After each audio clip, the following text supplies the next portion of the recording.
Republicans are continuing their cover-up and trying to redirect every conversation to Mr. Pence. Right now we're hearing from the Republicans who's going to toss this to the hearing. Democrats accuse the president of high offense. He at least ought to know what Speaker Pelosi says. This is all about bribery. It's all about bribery. Evidence of bribery that would be compelling, and overwhelming, and it's invisible. It's invisible. I yield back. Ms. Sewell. Mr. Chairman, I'd like to join everyone in thanking both of our witnesses for your service. Lieutenant Colonel, as part of your policy portfolio in the White House, you maintain a relationship with Ukrainian officials. That is correct. You explained earlier in your testimony that your job was to coordinate United States and Ukraine policy. Is that right? It is to coordinate the United States policy vis-a-vis Ukraine. Correct. You testified in the spring of this year that these Ukrainian officials began asking you, quote, advice on how to respond to Mr. Giuliani's advances. Is that correct? That is correct. What do you understand they meant by Mr. Giuliani's advances? I understood that to mean both his commentary, publicly calling for investigation, 2016, Burisma and Hunter Biden, as well as direct overtures to the government of Ukraine, directly and through proxies. That's what I understood. And as you understand it, authority do you think Mr. Giuliani was acting under? Congresswoman, I don't know. Did the Ukrainian officials you spoke to understand that Giuliani was telling them to investigate Vice President Biden's son, and 2016 conspiracy theories? I'm sorry, can you say that again? Do you think that the Ukrainian officials understood the underlying meaning of Mr. Giuliani's advances to be both investigating the Bidens as well as debunking the 2016 conspiracy theories? Yes. To be clear, I think you're referring to debunking that it was Russian interference. Now, Mr. Giuliani has made no secret of the fact that he is acting on behalf of President Trump. As Mr. Giuliani told the New York Times, and I'm going to put this on the screen, he told them, quote, "My only client is the President of the United States. He's the one I have the obligation to report to, tell him what happens." He added that the investigations would be, quote, "very, very helpful to my client and may turn out to be helpful to my government," end quote. Colonel, is it fair to say that the Ukrainian officials that you are on a daily basis? And Vindman in his answer said, there have been American military officials who have served as the defense ministers of essentially emerging countries. He mentioned one of the Baltic states. He didn't mention which one. I don't know if it was Estonia, Latvia, Lithuania, or some other state. But basically, an American actually did serve as a defense minister for a while they were trying to figure out how to put their country together. And this was an offer that was made to Vindman. Vindman turned it down 3 times. And that was that, in his mind. But Jim Jordan was basically suggesting, and Adam Schiff called him out on this and actually Jim Himes called him out on this, and said that's reprehensible that you are trying to imply that Vindman is actually loyal to Ukraine rather than loyal to America. A man who served in battle, a man whose whose Humvee was blown up with an IED and was wounded in battle, and is still walking around with shrapnel in his body, and the Republicans are trying to portray him as basically a traitor to the United States. And this is, again, a reason why the Pentagon right now is looking into he doesn't live on base, and they're looking into relocating him and his family onto a military base so that they can be safe from right-wing crackpots, like the guy who took. Trump was talking about, oh my God, Hispanics down south in El Paso, and so this guy drives, 600 miles to El Paso, excuse me, and murders over 20 Hispanics, basically, and says he thinks he's operating basically on instructions from Trump. And so the military is now very worried that Trump is smearing Vindman. So anyhow, the hearings are going on. I'm going to be offering commentary as we continue. If you, pardon me, if you spot particular pieces of the testimony or catch things that you think are really worth sharing with us that you can keep fairly brief, feel free to give us a call. We'll put you in line. We're not going to just continuously run the hearings throughout the show. And in fact, I'm not sure how long they're going to run, because we're already done with the opening statements and we're now into the 5 minutes each of Democrats and Republicans. But I'm going to toss it back to, this is, I believe, the evidence. this is Mike Turner, and where is he from? I have not read them. Republican from Ohio. So here we go. We'll just pick up the hearings. In the impeachment inquiry has perjured themselves or lied to this committee? Not that I'm aware of. Thank you. I yield back. Mr. Carson.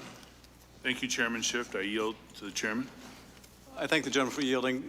Wanted to just make one point clear for folks that are watching the hearing today. Bribery does involve a quid pro quo. Bribery involves the conditioning of an official act for something of value. An official act may be a White House meeting. An official act may be $400 million in military aid. And something of value to a president might include investigations of their political rival. This is Adam The reason Schiff. we don't ask witnesses that are fact witnesses, And he's responding to the Republicans' argument that no witness has used the word bribery. More significantly, what the founders had in mind when they itemized bribery or other high crimes and misdemeanors is your fact witnesses. It will be our job to decide whether the impeachable act of bribery has occurred. That's why we don't ask you those questions. For one thing, you're also not aware of all the other facts that have been adduced during the investigation. With that, I yield back to Mr. Carson. Thank you, Chairman. Thank you both for your service. Colonel Vindman, you were in a July 10th White House meeting in Ambassador Bolton's office. Isn't that right, sir? I'm sorry, could you say that again? You were in a July 10th White House meeting with Ambassador Bolton. Correct. In that meeting, the Ukrainians asked This is Andre about Carson, when the Democrat from they Indiana. would get their Oval Office meeting, and Ambassador Sondland replied that they need to, quote, speak about Ukraine delivering specific investigations in order to secure a meeting with the president, end quote. Is that correct, sir? That is correct. Colonel Vindman, did you later learn why Ambassador Bolton cut the meeting short? I did. After Ambassador Bolton ended that meeting, sir, some of the group that attended a follow-on meeting in a different room in the White House called the Ward Room. Is that correct, sir? That is correct. And Ambassador Sondland was there with the senior Ukrainian officials. Is that correct? That is correct. Did NSC lawyers tell you to come directly to them, sir, if you had any other concerns after July 10th? They said that, I believe the words were something to the effect of, if you have any other concerns, feel free to come back. In this follow-on meeting, sir, Ambassador Sondland left, in your words, no ambiguity about what specific investigations he was requesting. Ambassador Sondland made clear that he was requesting an investigation of Vice President Joe Biden's son. Isn't that correct, sir? That is correct. And he stated that he was asking these requests in coordination with Chief of Staff, White House Chief of Staff Mick Mulvaney, correct, sir? That is what I heard him say. Colonel, in your career, had you ever before witnessed an American official request that a foreign government investigate a U.S. citizen who is related to the president's political opponent? I have not. And Colonel, you immediately raised concerns about this, correct, sir? That is correct. What exactly happened? After I reported it to the, I'm sorry. Oh, I'm sorry. Could you say that again? I apologize. You raised concerns about this, correct, sir? Correct. What happened? To Ambassador Sondland, if I understood you correctly, I stated that it was inappropriate and had nothing to do with national security policy. Did you also raise concern that day with White House lawyers? I did. What did you tell them? I reported the same thing, that I reported the content of the conversation with Ambassador Sondland. At that point, I wasn't aware that Dr. Hill had a conversation with Ambassador Bolton. So I just relayed what I had, what I experienced to the attorney, lead legal counsel. As we are now aware, sir, Ambassador Bolton expressed his concerns and instructed Dr. Fiona Hill, your supervisor, to also meet with the same White House lawyers to tell them what happened.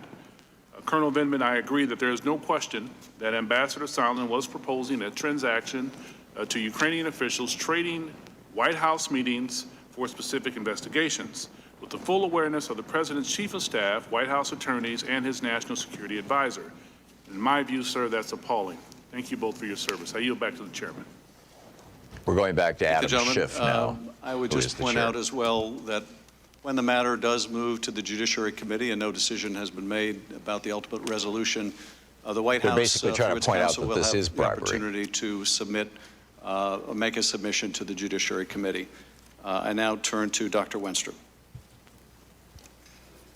So now it's going Thank you, Mr. Chairman. Lieutenant one of the Colonel Vindman. Republican interrogators. I'm going to pick up one of your for calls being here as an Army and colonel. see who what served a see year what in you all Iraq. have I to say. appreciate your service and the sacrifice. We can dial back that. Thank you.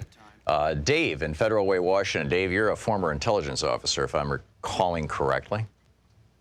Yeah, and I was not going to call about any of this, Tom, because this is an absolute charade, okay? But I had to after what I saw they put Colonel Vindman through.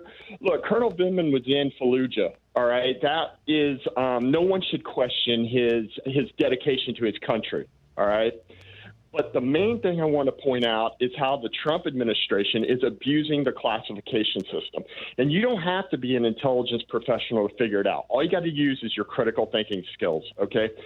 Like the counsel for the vice president, who was he was there representing Williams. He said that the call on September 18th, the vice president's office has deemed it to be classified, and they can only discuss that call in a classified setting. You think this is to Well, that's protect fine. Pence from being involved in the bribery scandal? Well, what this is, yes, what this all is okay. I called in Dino Badala's show, okay, about this, and a guy called up right afterwards and criticized me. He said, "Look, we shouldn't be discussing sequestering information." All right. Let's analyze that. Sequestering information. The reason why we have a classification system is to use his word, sequester information that is critical to the safety and security and the protection of national assets of the United States of America. It is not to sequester information to protect any one individual, especially the President of the United States or the Vice President, to protect information that can incriminate or embarrass them. Yeah, I think the thing they're freaking out classification. right now about, Dave, is that Pence is up to his eyeballs in this, and if both of them get impeached, Nancy Pelosi becomes president. Well, of course, Pence is up to his eyeballs, and I'm really getting sick of people giving Pompeo a pass. Look, they say the president, when he makes a threat, what do they say? They say, "Oh, it's just it's just tongue in cheek. He's just, he doesn't actually mean it as a threat. It's all the mens rea argument." Yeah. Well, check this out. Between there are some very dangerous and powerful people between the president of the United States and these witnesses. Yes. Yeah, absolutely. Dave, thank you for the call. Thanks for your perspective on this. And if you have further thoughts, feel free to call in as we go through the day. I find this absolutely fascinating. The Republicans are doing everything they can to try to redirect this or make it seem like it's irrelevant. It's not. This is the Thom Hartmann Program. We are hearing in real time, for the first time, from actual firsthand witnesses who were on the call between Trump and Zelensky, and they're both saying that what's in the transcript is not all that was in the call.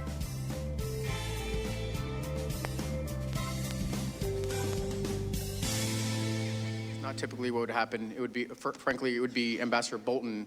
Hearings for a second. So other people can. And this is Representative Brad Wenstrup, a Republican from Ohio. Let's see how he's handling this. I, on my judgment, I expressed concerns within the chain of command, which I think, to me, as a military officer, is completely appropriate, and I exercise that chain of command. Lieutenant Colonel Vindman, on your deposition, page 259, you said, "I forwarded my concerns through the chain of command, and the seniors then decide the action to take." Mr. Morrison's your senior. He didn't know about it. How can he decide an action to take? But that's what you said.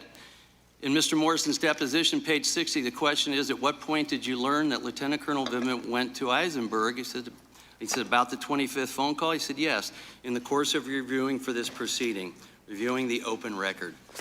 So the next question, so Eisenberg never came to you and relayed to you the conversation? He said, no.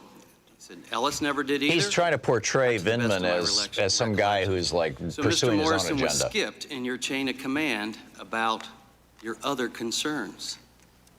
So Mr. Morrison said he's the final clearing authority. He said he saw your edits. Do you remember if all of the edits were incorporated? And he said, yes, I accepted all of them. That's on page 6162. So he believes all your edits were accepted. Let me ask you, were in your edits, did you insist that the word demand be put into the transcription between the conversation of the two presidents? I did not. But you did say that in your opening statement today. Thank you, and I yield back. So he found what appears to be some small discrepancy. This is Representative Jackie Spear, California. Colonel Vindman, wasn't it the case that Mr. Eisenberg, the attorney, had said to you after the July 5th meeting that you should come to him if you have any other concerns? After the July 10th meeting, yes, ma'am, that is correct. And it is not going outside the chain of command to speak to the lawyer within the institution, is that correct? No, he is the senior between the two, certainly. All right. Our colleagues on the other side of the aisle have been complaining about other witnesses having only secondhand information. But in both your cases, you have firsthand information because you were on the July 25th phone call. Is that correct? That's correct. That is correct.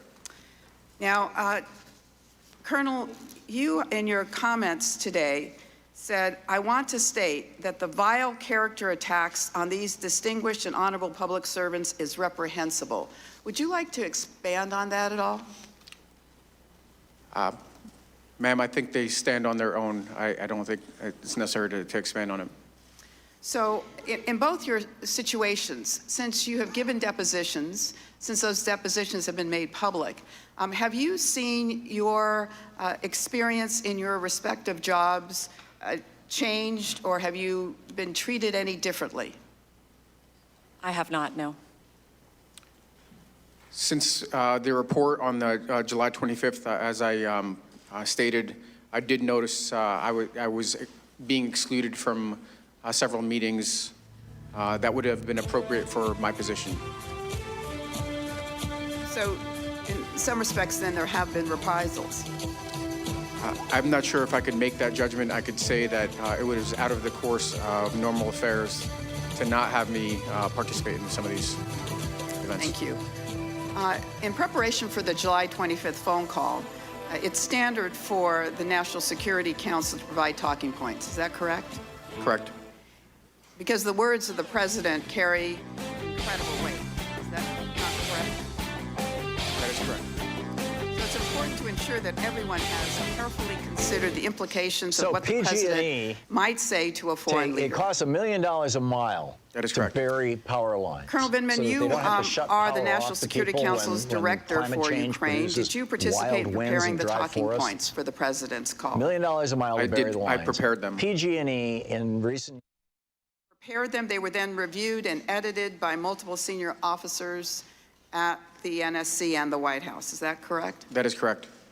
Did the talking points for the president contain any discussion of investigations into the 2016 election, the Bidens, or Burisma? They did not. Are you aware of any written product from the National Security Council suggesting that investigations into the 2016 election, the Bidens, or Burisma are part of the official policy of the United States? No, I'm not.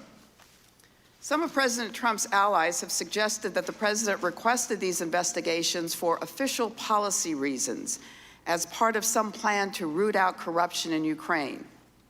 In your experience, did the official policies of the United States include asking Ukraine to So this is Jackie Spear, the congresswoman from California, and she's just laying the case out. Here she goes. Election? Nothing that we prepared or had discussed up until that point included any of these elements. Would it ever be U.S. policy, in your experience, to ask a foreign leader to open a political investigation? There are proper procedures in which to do that. Certainly the president is well within his right to do that. It is not something the NSC, certainly a director at the NSC, would do. As a matter of fact, we are prohibited from being involved in any transaction between Department of Justice and a foreign power to ensure that there is no perception of manipulation from the White House. So it is not something that we participate in.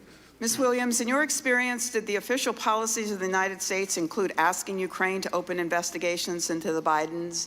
I have Ms. not Williams seen any is reference to those the particular cases in is our the policy person who works with formulation process. Mike Pence. All right, let me just say to you, Lieutenant Colonel Vindman, that in listening to your opening statement, I had chills up and down my spine. And I think most Americans recognize what an extraordinary hero you are to our country. And I would say to your father, he did well. I yield back. Mr. Stewart. Thank you, Ms. Williams, Lieutenant Colonel Vindman. Thank both of you for being here Okay, we're going today. back to another Republican Lieutenant Colonel Vindman, questioner. I see you're wearing your dress uniform. Knowing that's not the uniform of the day, you normally wear a suit to the White House. I think it's a great reminder of your military service. I, too, come from a military family. These are my father's Air Force wings. He was a pilot in World War II. 5 of his sons served in the military. So as one military family to another, thank you and your brothers for your service. Your example here. Very quickly, I'm curious, when Ranking Member Nunes referred to you as Mr. Vindman, you quickly corrected him and This is wanted to be Representative called Chris Lieutenant Stewart of Colonel Utah, Vindman. Republican from Utah. Do you always insist on civilians calling you by your rank? Mr. Stewart, Representative Stewart, I'm in uniform wearing my military rank.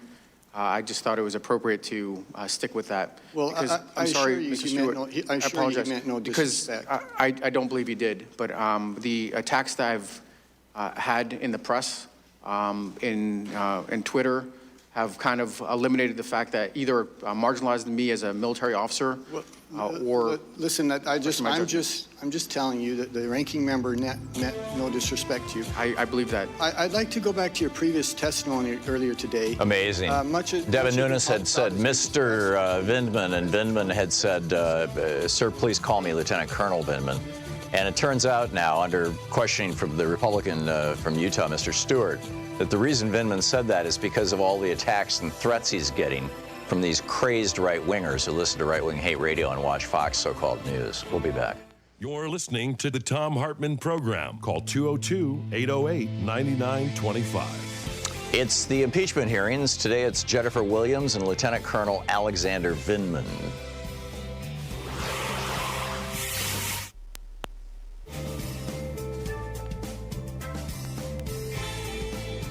Is correct. Is President Trump a member of the military? He is not. Has he ever served in the military? Not that I'm aware of. Is President Zelensky a member of the military? I The don't answer is believe so. no. I don't know. He's not. Would it be fair then to take a person who has never served in the military and to take your reevaluation of their words based on your military experience and your military culture and to attach that culture and that meaning of those words to someone who has never served? Representative, I made that judgment. I stick by that judgment. Okay, well, I got to tell you, I think it's nonsense. Look, I was in the military. I could distinguish between a favor and an order and a demand, and so could my subordinates. And I think President Zelensky did as well. He never initiated an investigation. In fact, he's been very clear. He said, I never felt any pressure at all. So you interpreted the word favor, but the two people who were speaking to each other did not interpret that as a demand. It was your interpretation. Is that fair? The context of this call, consistent with the July 10th meeting, with the reporting that was going on, including the president's personal attorney, made it clear that this was not simply a request. Well, that's not true at all. It's not clear at all. You say it makes it clear. It's not clear at all. And the two individuals who were talking to each other didn't interpret it that way. I'd like to go on to discuss your reaction to the phone call and, again, your previous testimony. And for brevity and for clarity, I'm going to refer to your previous testimony, page 155. Your attorney is welcome to follow along.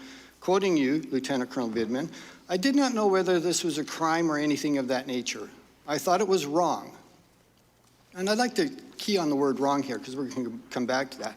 In my mind, Did I consider this factor? There could have been other implications? Yes, but it wasn't the basis of, I don't know, lodging a criminal complaint or anything like that. Then you go on to talk about policy concerns and moral and ethical judgments. So your concerns regarding this phone call were not legal. They were based on moral, ethical, and policy differences. Let me ask you then, and what you thought were wrong, to use your word. You said this was wrong. Not illegal, but wrong. There are, as I've stated sitting here a couple days ago, there are dozens of corrupt nations in the world, hundreds of corrupt government officials. Exactly one time did a vice president go to a nation and demand the specific firing of one individual and give a 6-hour time limit and withhold or threaten to withhold $1 billion in aid if not. It was the one individual who was investigating a company that was paying his son. So I'll ask you, was that also wrong? That is not what I understand. I frankly don't have any firsthand knowledge of that. You've not seen the video? I've seen the video. That's all I've described is with video. Everything I just said to you was in the video. Was that wrong as well? Congressman, this is something I actually participated in. I think the American people can make a judgment. That I don't know. Too. The time of the gentleman has expired. Colonel Vindeman, if you'd like to answer the question, you're more than welcome. I frankly don't know that much more about that particular incident. I saw the snippet of the video, but I don't know if I could make a judgment off that. Thank you. Mr. Quigley. Thank you, Mr. Chairman. Colonel, it's one thing to ask somebody a favor like, hey, go pick up my dry cleaning. And it's another when the commander-in-chief of the most powerful army in the world asks an ally who's in a vulnerable position to do him a favor, is it not? Yes. Let me go back to that military assistance, if I could. Ms. Williams, again, when did you first learn that the security assistance was being held up, the nearly $400 million that was referenced? July 3rd. And were you aware of any additional, or did you attend any additional meetings in which that military assistance being withheld was discussed?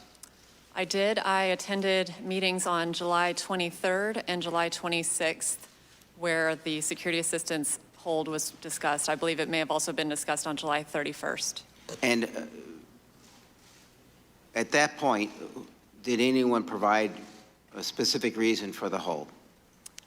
In those meetings, the OMB representative reported that the assistance was being held at the direction of the White House Chief of Staff. And did they give reasons beyond that it was being withheld by the White House Chief of Staff?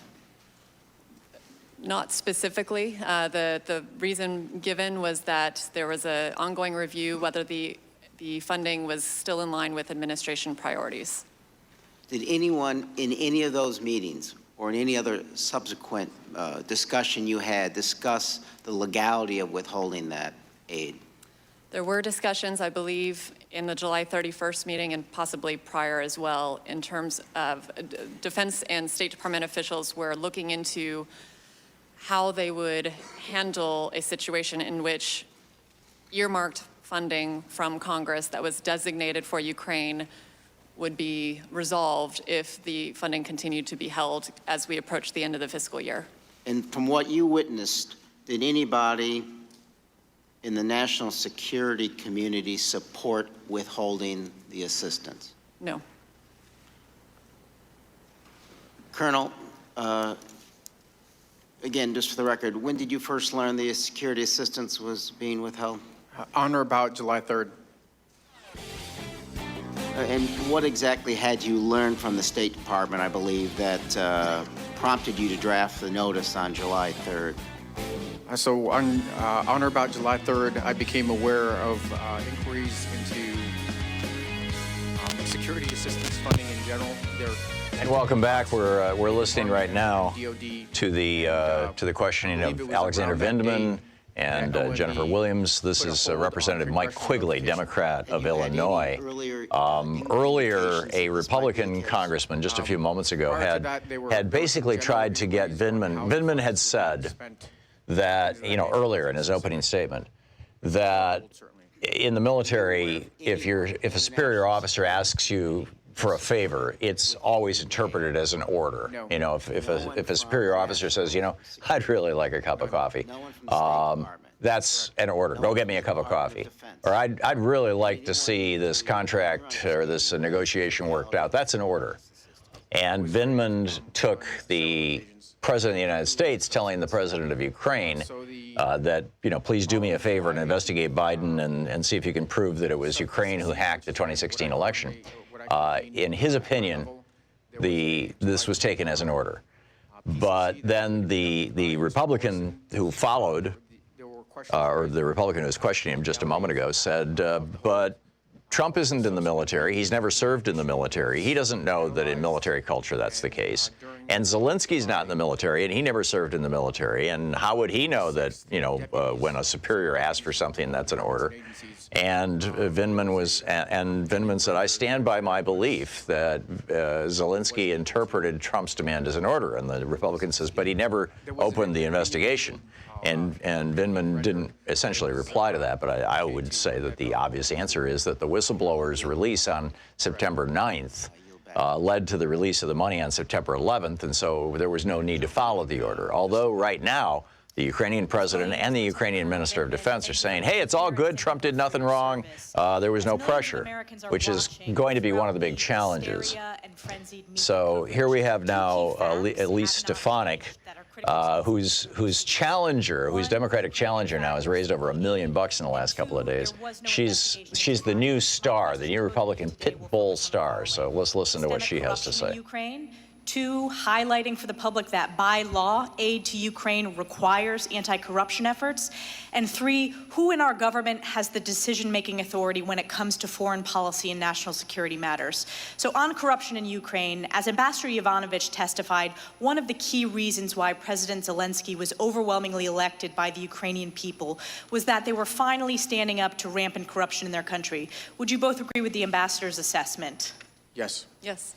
And Ms. Williams, corruption was such a critical issue from your perspective that when you prepared the Vice President for his congratulatory call with President Zelensky, you testified that the points you wanted to communicate on the call were the following, quote, looked forward to seeing President Zelensky really implement the agenda on which he had run related to anti-corruption reforms. That's correct. That is, yes. And Lieutenant Colonel Vindman, would you agree that this focus on anti-corruption is a critical aspect of our policy? What she's trying to set up here is that Trump asking for an investigation of Hunter Biden and Burisma was simply an extension of his deep felt belief that there was corruption in Ukraine. And so, well, you'll see what. Listen. I'm aware of it now. And Lieutenant Colonel Vindman, you testified that you were aware that Burisma had questionable business dealings. That's part of its track record. That is correct. You also testified that regarding Burisma, money laundering, tax evasion comports with your understanding of how business is done in Ukraine. Is that correct? I'm not aware of specific incidents, but my understanding is that it would not be out of the realm of the possible for Burisma. Well, that's page 207 from your testimony, but I'll move on. You are aware that Hunter Biden did sit on the board of Burisma at this time. Bingo. I am. Well, I know that my constituents in New York 21 have many concerns about the fact that Hunter Biden, the son of the vice president, sat on the board of a corrupt company like Burisma. The Obama administration, State Department, was also concerned, and yet Adam Schiff refuses to allow this committee to call Hunter Biden despite our requests. Every witness who has testified and has been asked this has answered yes. Do you agree that Hunter Biden on the board of Burisma has the potential for the appearance of a conflict of interest? Certainly the potential, yes. And Ms. Williams? Yes. Now, shifting to the legal requirements that our aid to Ukraine is conditioned on anti-corruption, Lieutenant Colonel Vindman, you testified that you understood that Congress had passed, under the Ukrainian Security Assistance Initiative, a legal obligation to certify that corruption is being addressed. That is correct. And you also testified that it is required by the National Defense Authorization Act. That is correct. So for the public listening, we are not just talking about President Trump focusing on anti-corruption in Ukraine, but it is so critical, so important that hard-earned taxpayer dollars, when given to foreign nations, that by law, overwhelmingly bipartisan support requires anti-corruption in Ukraine in order to get U.S. taxpayer She's again trying to say basically that Hunter Biden being on the board was something that really needed to be investigated if you're going to investigate a corruption in Ukraine. Correct. And you testified that the Javelin in particular, because of its effectiveness in terms of influencing the Russian decision calculus for aggression, it is one of the most important tools we have when it comes to providing defensive lethal aid. The system itself and the signaling of U.S. support, yes. And it is a fact that that aid was provided under President Trump and not President Obama. That is correct. And my last question, Lieutenant Colonel Vindman, I know you serve at the NSC in the White House. I served in the West Wing of the White House for President Bush on the Domestic Policy Council and in the Chief of Staff's office, so I'm very familiar with the policy process. I also know that as a staff member, the person who sets the policy of the United States is the president, not the staff. And you testified that the president sets the policy, correct? That is correct. And I respect your deep expertise, your tremendous service to our country. We can never repay those that have worn the military uniform and served our nation. But I was struck when you testified in your deposition. I would say, first of all, I'm the director for Ukraine. I'm responsible for Ukraine. I'm the most knowledgeable. I'm the authority for Ukraine, for the National Security Council, and the White House. I just want a clarification. You report to Tim Morrison, correct? In my advisory, Tim Morrison is the political appointee who is essentially on the side of Trump, but he's going to be questioned in this. Tim Morrison to Ambassador John Bolton, This the afternoon, National in Security fact. Advisor to the President of the United States. Correct. And do you agree that the President sets the policy as Commander-in-Chief, as you testified previously? Absolutely. Thank you. My time's expired. So that was Elise Stefanik. She is being challenged now by Tedra Cobb for the 21st District of the State of New York. Tedra Cobb has raised over $1 million just in the last 24, 48 hours. TedraCobb.com, I'm pretty sure, is her website. Anyhow, now it's Eric Swalwell's turn. That is correct. Now, Mr. Jordan suggested that the president did something none of us expected by releasing that call transcript. You listened to the call, is that right, Lieutenant Colonel? That is. Ms. Williams, you also listened to the call, is that right? Yes. Fair to say, Ms. Williams, a lot of other people at the White House listened to the call or read the transcript? I can't characterize how many. I believe there were five or six of us in the listening room at the time. And the transcript was distributed to others, is that right? I wasn't part of that process, but that's my understanding. So the president is asking for us and his defenders to give him a gold star because a number of people listened to the call or saw the call transcript and then he released it. The difference, of course, between this and, say, his one-on-one meeting in Helsinki with Vladimir Putin was it was a one-on-one meeting, and he took the notes from the interpreter, so none of us could see it. The point being, the president had no choice but to release a call that everyone had seen. Now, you've been asked to also characterize what exactly legally all of this means. And Mr. Ratcliffe pointed out that no one had used the term bribery in our depositions. And Ms. Williams, you're not a lawyer, are you? I'm not, no. Lieutenant Colonel Vindman, are you a lawyer? Lawyer's back there. The lawyer's your brother, right? Born 20 seconds after you, is that what you said? 9 minutes. 9 minutes after you, yes. You're the older brother. Yeah. Lifetime of wisdom there. Now, I want to give you a hypothetical here. Suppose you have a shooting victim, and the police respond after the victim is doing a little bit better, and they ask the victim, well, tell us what happened.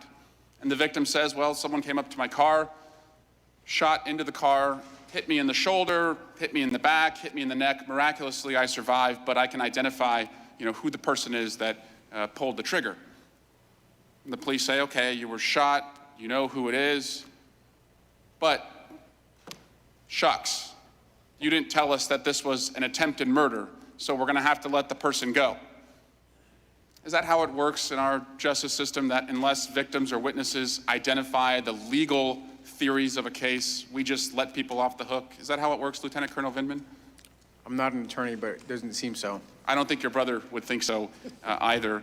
Ms. Williams, Vice President Pence was described to what Swalwell is doing here is taking apart the Republican argument that nobody mentioned bribery in 3,600 pages of testimony. President Zelensky, you put a transcript of that call in the Vice President's read book, is that right? That's correct. And then the Vice President called President Zelensky 2 days later, is that right? That's correct. And you told us in the deposition that he stuck pretty faithfully to what President Trump had said in that April 21 call, is that right? I believe his remarks were consistent, but he also spoke on other issues as well, including anti-corruption. And you would describe the vice president as somebody who would make follow-up calls to world leaders after the president had done so. Is that right? He has on occasion. It's not a normal practice. It depends on the situation. And in that case, he stuck to President Trump's talking points. I would say that I provided talking points for the April 23rd call for the vice president, which included discussion of President Zelensky's inauguration, which President Trump had also discussed with President Zelensky. But I would say the vice president discussed other issues with President Zelensky as well. And as was stated earlier, the president sets the foreign policy for the United States. Is that right? Absolutely. And you told us that after the July 25 call between President Trump and President Zelensky, that you put the call transcript in Vice President Pence's intelligence briefing book. Is that right? I ensured it was there. My colleagues prepared the book, but yes. So let's flash forward to September 1. Vice President Pence meets with President Zelensky. Is that right? That's correct. You're there. Yes. This is in And Warsaw. President Zelensky with Vice President Pence, they talk about a lot of things, but you will agree that Vice President Pence did not bring up the Bidens. Is that correct? That's correct. He did not. He did not bring up investigations. No. Is one reasonable explanation that although Vice President Pence will do a lot of things for President Trump, that he was not willing to bring up investigations in Biden's because he thought it was wrong? I'm not in a position to speculate. We had not discussed those particular investigations in any of the preparatory sessions with the vice president. But you didn't bring it up with the Ukrainians after the July 25 call, right? He did not in that meeting, no. This question is, what did Pence know and when did he know Lieutenant it? Colonel Vindman, did you ever ask the Ukrainians to do what President Trump was asking them to do after the July 25 phone call? I did not. I didn't render any opinion on what was asked in the 25. Thank you. Yield back. Mr. Hurd. Okay, now we're going to Congressman Will Hurd. He's the Republican from Texas who is retiring. Your service. We share a personal hero in Dr. Rice, so great minds think alike. Did you participate in or overhear any conversations about how potential information he's asking collected Jennifer from the Williams, Ukrainians on Mike the Bidens Pence's aide, would be used for political gain? No, I did not participate or overhear any conversations along those lines. Thank you. Lieutenant Colonel Vindman, I think all of us would agree that your father made the right move to come here, and we're glad that he did. You've talked about how part of your responsibilities is developing talking points for your principals. Is that correct? That is correct. President, I'm assuming you also do that for your direct supervisor currently right now, Mr. Morrison. Is that correct? Mr. Morrison has left the position some time ago already, at least 3 weeks ago. But you you prepare talking points for your supervisors. Is that correct? Typically, frankly, at that level, they don't really take talking points, especially if they have expertise. The talking points are more intended for National Security Advisor, although Ambassador Bolton didn't really require him because of his deep expertise. It's the next level up. The president. But traditionally, I'm just trying to establish that this position is somebody that creates sorry. talking points for a number of people. Is that correct? That is correct. Do they always use them? No. Or is President Trump known to stick to a script? So what Will Hurd is trying to say here is basically, you know, Trump didn't do anything unusual or wrong. He didn't keep with the talking points. You know, just because he talked about, he didn't at all mention corruption. In fact, that's been well established. He never once mentioned corruption. He did want an investigation into Joe and Hunter Biden, and he did want an investigation into whether the Ukrainians hacked the 2016 election instead of the Russians. And Will Hurd is trying to kind of normalize that. We'll be back. You're listening to Thom Hartmann. Visit thomhartmann.com for audio and video archive. We're listening to the testimony of Lieutenant Colonel Alexander Vindman from the National Security Council, detailed to the White House, and Jennifer Williams, similarly, who is with Mike Pence. After he was, is that correct? He did. And when was that Parliament seated? That was, I'm sorry, July 21st, 2019.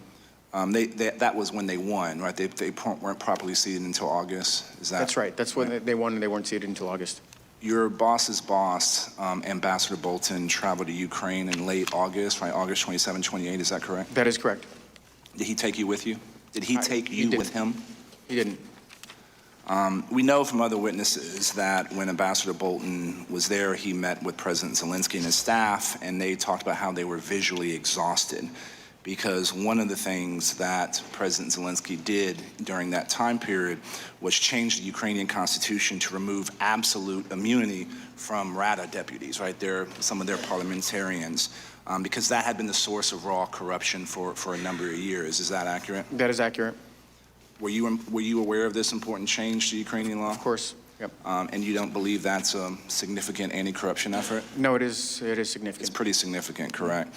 Also, Ambassador Taylor testified that President Zelensky, with this new parliament, opened Ukraine's high anti-corruption court.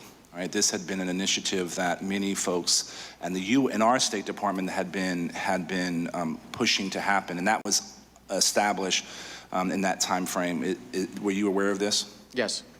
Do you think this is a significant anti-corruption? I do. When you talked about, how many times have you met President Zelensky? I think it was just the one time from the presidential delegation, multiple engagements, but just the one trip. And that's a one-on-one meeting? That was in a larger bilateral format. Then there were a couple of smaller venues. They were all in, there was never a one-on-one, but there were a couple of, again, touch points. So the bilateral meeting, handshake, meet and greet, he had a short. So there was a lot of people in the room. Yeah. When you met with them. Yes, but you still advised the Ukrainian president to watch out for the Russians. Yes. And and everybody else in the room, I'm assuming the National Security Advisor was there. I believe in this case, you had other members of the administration. Were your points pre-approved? Did they know you were going to bring up those points? We did have a huddle beforehand, and it's possible I flagged them, but I don't recall specifically. It's possible I didn't. And you counseled the Ukrainian president to stay out of U.S. politics? Correct. Mr. Chairman, I yield back a time I do not have. Gentleman yields back. Mr. Castro. Thank you, Chairman. Okay, Ms. Williams, thank you for your service now we're going to to the Congressman country. Castro from Texas. Colonel Vindman, thank you for your service, and it's great to talk to a fellow identical twin. I hope that your brother's nicer to you than mine is to me. It doesn't make you grow a beard. You both listened in real time to the July 25th call. In particular, you would have heard President Trump ask the president of Ukraine, quote, "I'd like you to find out what happened with this whole situation with Ukraine. They say CrowdStrike," and quote, "the server, they say Ukraine has it." This is a debunked conspiracy theory that has no basis in fact. President Trump's own former Homeland Security advisor, Thomas P. Bossert, called the president's assertion that Ukraine intervened in the 2016 elections, quote, "not only a conspiracy theory, but, quote unquote, completely debunked," unquote. Colonel Vindman, are you aware of any evidence to support the theory that the Ukrainian government interfered in the 2016 election? Congressman, I am not, and furthermore, I would say that this is a Russian narrative that President Putin has promoted. And are you aware of any part of the U.S. government, its foreign policy or intelligence apparatus that supports that theory? No, I'm not aware of.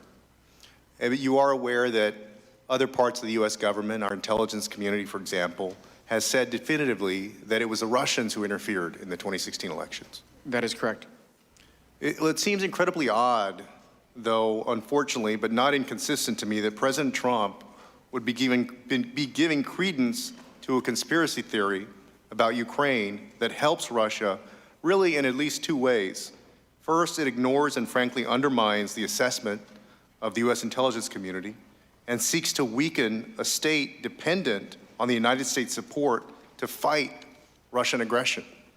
It also, for the United States, hurts our national security and emboldens Russia.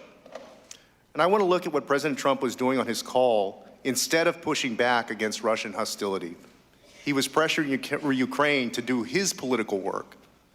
President Trump stated on that July 25th call, quote, "There's a lot of talk about Biden's son, that Biden stopped the prosecution, and a lot of people want to find out about that. We're still listening so to whatever you can do the with hearings the here. Attorney This is General would be Joaquin great. Castro, Congressman Biden went from around Texas, bragging that he stopped talking the to Mr. prosecution. Vindman. So if you can look into it, Lieutenant Colonel it sounds horrible to me. Colonel Vindman, when you hear those words, Do you hear the president requesting a thoughtful and well-calibrated anti-corruption program consistent with U.S. policy? I do not. In fact, it sounds like President Trump was encouraging the Ukrainian president to engage in precisely the same type of behavior for President Trump's own political benefit that we discourage foreign leaders from undertaking in their own countries.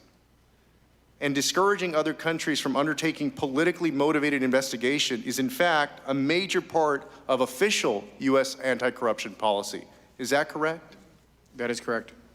So in other words, And Trump are you, in did fact, what we aware tell of other any governments evidence not to do. that Vice Amazing. President Biden improperly interfered in an investigation of his family members? I am not. These false narratives, it should be said, are damaging our country. They poison our politics and distract from the truth. And pressing another country to engage in corruption is antithetical to who we are as a nation. You also mentioned that this request, well, you felt this request was wrong. And you've also said that corruption in Ukraine is endemic to Ukraine, just as it is in other places around the world. Can you speak to what is the danger of a president of the United States, whether it's Donald Trump or any future president, asking another nation where there's rampant corruption to investigate a political rival or just any other American citizen? What would be the danger to that American? Congressman, the Ukrainian judiciary is imperfect at the moment, and the reliance on U.S. support could conceivably cause them to tip the scales of justice in favor of finding the U.S. citizen guilty if they thought they needed to do that in their national. So they could trump up charges if they wanted to in a corrupt system like that. They could, and Ukraine is making progress. Certainly, more broadly in Russia, that is likely to happen, where the state will be involved in judicial outcomes and drive them. In other words, Vindman is basically saying here that what Trump was encouraging is the kind of behavior that you would expect to be coming out of Russia. What you noted as being unusual about the call. And now Congressman John Ratcliffe, the Republican from Texas, is going to be interrogating. He's starting out with Jennifer Williams, the Russia and Europe advisor to Vice President. But raising an issue, even one that we'll be back with more of the hearings after the top of the hour. I will be breaking occasionally to take your phone calls, although you may have to sit on hold for a while. I'm looking for holes here, and perhaps they'll take some breaks. And I will be continuing to offer running commentary, as it were, as we continue to stick around. Demand for investigations. Is that fair? I don't believe I'm in a position to characterize it further than the president did in terms of asking for a favor. You didn't hear a demand. Again, I would just refer back to the transcript itself. Lieutenant Colonel Vindman, you've testified and explained to us why, in your mind, it was a demand. And you've given us reasons, a disparity of power between the two presidents. And because you did feel that way, you also felt that you had a duty to report what you thought was improper. Is that correct? That is correct. Okay. So two different people, two impartial observers, one felt the need to report the call because there was a demand that was improper, and one that didn't report it to anyone. You didn't report it to anyone, right, Ms. Williams? I ensured that the information was available to my superiors. So while all this might seem as clear as mud, I think your honest and candid assessments of what you heard on the call tells us what we need to know. We have two independent folks, nonpartisans, and I'm not hearing a consensus between the two of you about what exactly you both heard on the call that you heard at the exact same time. And if you can't reach an agreement with regard to what happened on the call, how can any of us? An impeachment inquiry is supposed to be clear. It's supposed to be obvious. It's supposed to be overwhelming and compelling. And if two people on the call disagree honestly about whether or not there was a demand and whether or not anything should be reported on a call, that is not a clear and compelling basis to undo 63 million votes and remove a president from office. I yield my remaining time to Mr. Jordan. I thank the gentleman for yielding. Colonel Vindman, why didn't you go after the call? Why This didn't is you go Jim to, Jordan, Mr. the Morrison? gymnasium Jordan, they call per him, the Republican per pit the bull. instructions from the July 10th incident. I went immediately to Mr. Eisenberg.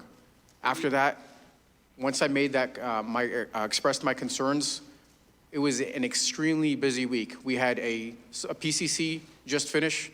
We had the call, and then we had a deputies meeting, which consumed all of my time. I was working extremely long days. I attempted to try to communicate. I managed to speak to 2 folks in the interagency. I attempted to try to talk to Mr. Morrison. That didn't happen before I received instructions from John Eisenberg to not talk to anybody else any further. So the lawyer, you not only didn't go to your boss, you said you tried, but you didn't go to your boss. You went straight to the lawyer, and the lawyer told you not to go to your boss? No, he didn't tell me until what ended up unfolding is I had the conversation with the attorney. I did my coordination, my core function, which is coordination. I spoke to the appropriate people within the interagency, and then circling back around, Mr. Eisenberg came back to me and told me not to talk to anybody I'm going to else. read from the transcript here. Why didn't you go to your direct report, Mr. Morrison? Your response was, this page 102, because Mr. Eisenberg had told me to take my concerns to him. Then I asked you, did Mr. Eisenberg tell you not to report, to go around Mr. Morrison? And you said, actually, he did say that. I shouldn't talk to any other people. Is that right? Yes, but there's a period of time in there between when I spoke to him and when he circled back around. It wasn't that long a period of time, but it was enough time for me to... Enough time to go to talk to someone that you won't tell us who it is, right? I've been instructed not to. This is Jim Jordan once more, here's what I'm getting. trying to get the lawyer the told you don't whistleblower talk out to there. any other people, and you interpret that as not talking to your boss, but you talk to your brother, you talk to the lawyers, you talk to Secretary Kent, and you talk to the one guy Adam Schiff won't let you tell us who he is. Is that right? Representative Jordan, I did my job. I'm not saying you did it. All I'm saying is the instructions from the lawyer was you shouldn't talk to anybody, and you interpret that as don't talk to my boss, but I'm going to go talk to someone that we can't even ask you who that individual is. That is incorrect. Well, I just read what you said. That is I shouldn't incorrect. talk to any other Time of the people. gentleman has expired. Yeah, I'm sorry, Chairman, but Yes, that you may sequence is not the way it played out. I I'm spoke reading to from the your attorney. transcript, Colonel Vindman. Mr. Jordan, please let Colonel Vindman answer. There's the sequence played out where immediately afterwards I expressed my concerns. I did my coordination function. Mr. Eisenberg circled back around, told me not to talk to anybody else. In that period of time, I did not manage So to talk that's to you. when it happened. Mr. That's Heck, when you you are talk to someone. recognized. Mr. Heck? That's right. Thank you, Mr. Chairman. Colonel Vindman, let's go back to that pair of meetings on July 10th. This is Congressman Denny Ambassador Hecht. Bolton's office and down in the boardroom, where you witnessed Ambassador Sondland inform the Ukrainian officials that as a prerequisite He is a to a White Democrat House from meeting Washington State. between the two presidents, quote, the Ukrainians would have to deliver an investigation into the Bidens, end quote. You said that Ambassador Sondland was, quote, calling for an investigation that didn't exist into the Bidens and Burisma. Is that correct? That is correct. It's that same afternoon you went to Mr. Eisenberg, the counsel, correct? That meeting occurred in the afternoon, and within, a couple hours, I'm sure it was within a couple hours I spoke to Mr. Eisenberg. How did he react? He was cool, calm, and collected. He took notes, and he said he would look into it. And did he not also tell you to feel free to come back if you did. had additional concerns? He did, Congressman. Ambassador Sondland had told you that his request to the Ukrainians had been coordinated with the Chief of Staff, acting Chief of Staff, Mick Mulvaney. Did you report that to Mr. Eisenberg? I did. And what was his reaction? He took notes, and he said he'll follow up or look into it. I don't recall exactly what he said. Colonel, you have also testified that on the July 25th call now between the two presidents, quote, there was no doubt, end quote, that President Trump asked for investigations into the 2016 election and Vice President Biden's son in return for a White House meeting. Within an hour of that call, you reported that to Mr. Eisenberg, did you not? I did. Went back to him just as he had suggested would be appropriate? He's an assistant to the president. It was less a suggestion, more of an instruction. Did you tell the lawyers that President Trump asked President Zelensky to speak to Mr. Giuliani? Yes. And the lawyers, it was at this point told you not to talk to anyone else? That is not correct with regards to timing. They didn't follow back. They didn't circle back around. What ended up happening is, in my coordination role, I spoke to state. I spoke to a member of the intelligence community, and the general counsel from one of the intelligence bodies notified Mr. Eisenberg that there was information on the call, on the July 25th call. At that point, Mr. Eisenberg told me I shouldn't talk to anybody else about it. Colonel, I want to go back to 2014 in Iraq when you were blown up. I presume that given the point in your military career and what else was going on in the world, that upon recovery there was the very real prospect or possibility that you might once again find yourself in harm's way. Is that correct? Yes, Congressman, it happened in 2004, but yes. Excuse me, thank you. Did you consider leaving the military service at that point? No, frankly, Congressman, I suffered light wounds. I was fortunate compared to my counterparts in the same vehicle, and I returned to duty I think it may have been that same day. But you could have been subjected to additional harm. You chose to continue service in uniform. I continued to serve in combat for the remaining 10 or 11 months of the tour. You know, Colonel, I have to say, I find it a rich but incredibly painful irony. We're listening to the hearings here. This is Denny Hecht is questioning Alexander Vindman. But let me just tell you what just happened during the break at the top of the hour. Gymnasium Jordan, the designated pit bull who's just been put on the committee so that he can, do his thing, his let's get a soundbite for Fox News thing, tried to get Vindman to say that his supervisor, Morrison, who is going to testify this afternoon, Tim Morrison, who's actually a witness for the Republicans called Tim Morrison, trying to get Vindman to say that his supervisor told him not to tell anybody anything, and then he went on and he told the whistleblower, and Jordan twice tried to get him to name the whistleblower, and he told a couple of other people, his brother, who's a lawyer and who also works in the White House in security, and other people in other security agencies. And Vindman pushed back and said, no, that's not the order. Yes, Morrison told me not to. So then Denny Hecht starts questioning him. He's the one who's talking to him right now, and says, okay, let's get the right order here. So what happened? And Vindman basically lays it out. He says, I said this stuff to the attorney, to Mr. Eisenberg. I said, I think, what happened is wrong, and I'm very concerned about this. And then I also shared that with other people who were in the intelligence chain, including other agencies and including the guy who was the whistleblower, presumably. And then Morrison came back and said, don't tell anybody else about it. And after that, I didn't tell anybody else. So he behaved well. So we're back to, here's Jim Jordan, Gymnasium Jordan, from the Republican from 4th District of Ohio. 60 million people voted for the guy who won an electoral college landslide. The speaker calls an imposter. That's what's happened to our country, to this Congress. So now he's attacking Nancy Pelosi. The speaker's statement says it all. The Democrats have never accepted the will of the American people. He tried attacking Vindman, he tried attacking Williams, he tried impeaching their testimony. American people, none of it worked, wanted to none send of it someone stuck, to this so now he's town attacking who was Pelosi. willing to shake it up a bit. They don't trust that. And they have tried to do everything they can to undo what the American people decided on November 8th, 2016. They've been out to get the president since the day he was elected. The whistleblower's lawyer, the Jim whistleblower's Jordan legal team nakedly said turning this. a national security hearing January 30th, into 2017. a political President stunt. been in office about a week. Good old Gymnasium Jordan. Coup has started. First of many steps. Next sentence, impeachment will follow ultimately. I guess we're in the final step. Started 3.5 years ago.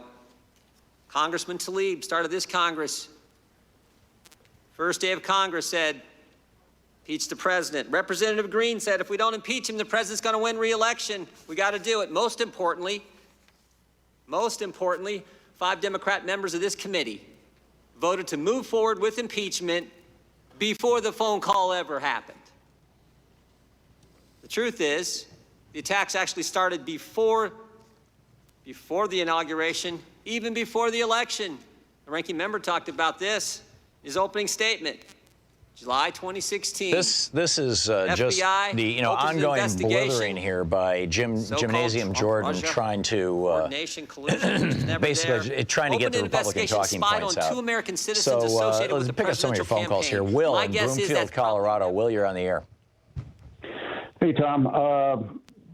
I appreciate what the Democrats are trying to do, but they're trying to focus very narrowly on specific points of the whole thing. But I think we, as normal Americans, need to bring up the so-called elephant in the room about Ukrainian corruption, namely that the source of this longstanding Ukrainian corruption, one of the sources, if not the main source, is Putin's Russia. Well, it's Putin's Russia, and it's the Ukrainian oligarchs who, because they inflicted on Ukraine essentially the same, Milton Friedman free market, libertarian economic policies right after the liberation of the Soviet Union or the collapse of the Soviet Union. That both these countries emerged as destined to be oligarchies, basically. Yeah, and we're not bringing that up. And all these experts on Ukraine, I would love to hear one of them say, or one of them ask, what has been the longstanding source of Ukrainian corruption? So they could right out say, Vladimir Putin. That's not being brought up enough. Yeah. There was one mention of, Donald Trump had a private conversation that we know nothing about with Putin between two of these, during this timeline, between two events in this timeline. And that was brought up with Vindman, and I was surprised that none of the Democrats dug any deeper on that. Yeah, exactly. And I can understand the job that they're trying to do, but I think they're trying to keep this narrowly focused to Trump and the so-called quid pro quo, rather than Trump, dancing to the tune of Erdogan and Putin and pick your foreign leader that Donald Trump has been sucking up to. Right, but I think for the larger narrative, and we as honest, careful, patriotic Americans need to bring this up again and again and again. Putin, Putin, Putin. Putin is the source of all this corruption. Putin is the one who's Trump's master. Yeah, well, I don't disagree that Putin has, or the Russia more broadly, has an interest in Ukraine. I mean, they took Crimea, which is where they have the deep water, I believe it's a submarine base, and where there's actually the population is majority Russian, largely because the Russian military has been retiring there forever, and they've taken parts of the Donbass, the eastern parts of Ukraine, and there's a open conflict going on, a shooting war going on. All of that is real. I would add, though, that the general corruption problem that we're experiencing throughout the region, and Russia experienced, and Ukraine is experiencing now, and they're trying to push back, is the result of when the Soviet Union fell, the advice that they took was libertarian Chicago school advice that they just basically deregulate everything, open the economy, and of course that and cut taxes, and of course that leads you to oligarchs and oligarchy. So I think that we need to keep that in mind. But your point is well made, Will. Thanks a lot for the call. Justin in Stillwater, Minnesota says you want to disagree? Yeah, hello, Tom. Thank you for taking my call. Sure. I've been listening and I've been reading the last few weeks about the subject, and I still struggle with any leftist being able to tell me where there is actual evidence of quid pro quo. So now the left is saying, well, okay, let's not talk about quid pro quo because that's not popular. Listen, first of all, Justin, this is not the left. You will hear this from any number of Republicans. Mitt Romney has talked about this. You've got a lot of Republicans who are, David Jolly, for example, a former Republican congressman from Florida. They're all over television. You will hear this from Bill Krister. Bill Kristol is the godfather of the conservative movement. He's the one who picked Sarah Palin. You will hear this from Bill Kristol. So, you can argue that the Democrats on this committee are promoting this, but I don't think you can argue that leftists are, because there's a number of rightists, a number of Republicans who agree that this president is corrupt and that this was an attempt at bribery, Justin. So if you want to just make your language a little less inflammatory, we can have a conversation. Okay. So barring that, okay, I think there's some truth to that, right? There's some Republicans, and look, for me, I'm not even a Trumpy. Okay, I'm a constitutional conservative, but if the person, I don't care what side you're on, if there is no evidence of a quid pro quo and there is zilch, and I'm not trying to be partisan, but let's just there's plenty of evidence. You've got the transcript of Trump's phone call. You've got all the people who have testified that Sondland went over there. You've got what Rudy Giuliani was trying to do. You've got the fact that the president actually withheld the military aid. And Pence was like, you know, what's going on here? The national security apparatus was what's going on here? And he didn't restore the military aid until 2 days after the whistleblower story broke, and then he had to. This is the equivalent of going into a bank and robbing it, and on your way out, you get stopped by the security guard, and you say, oh, sorry, here's the money back, and you hand him the money bag and say, I didn't complete the robbery. Nothing, no harm, no foul. Justin, nobody's buying that stuff. Except people who live in the Fox bubble.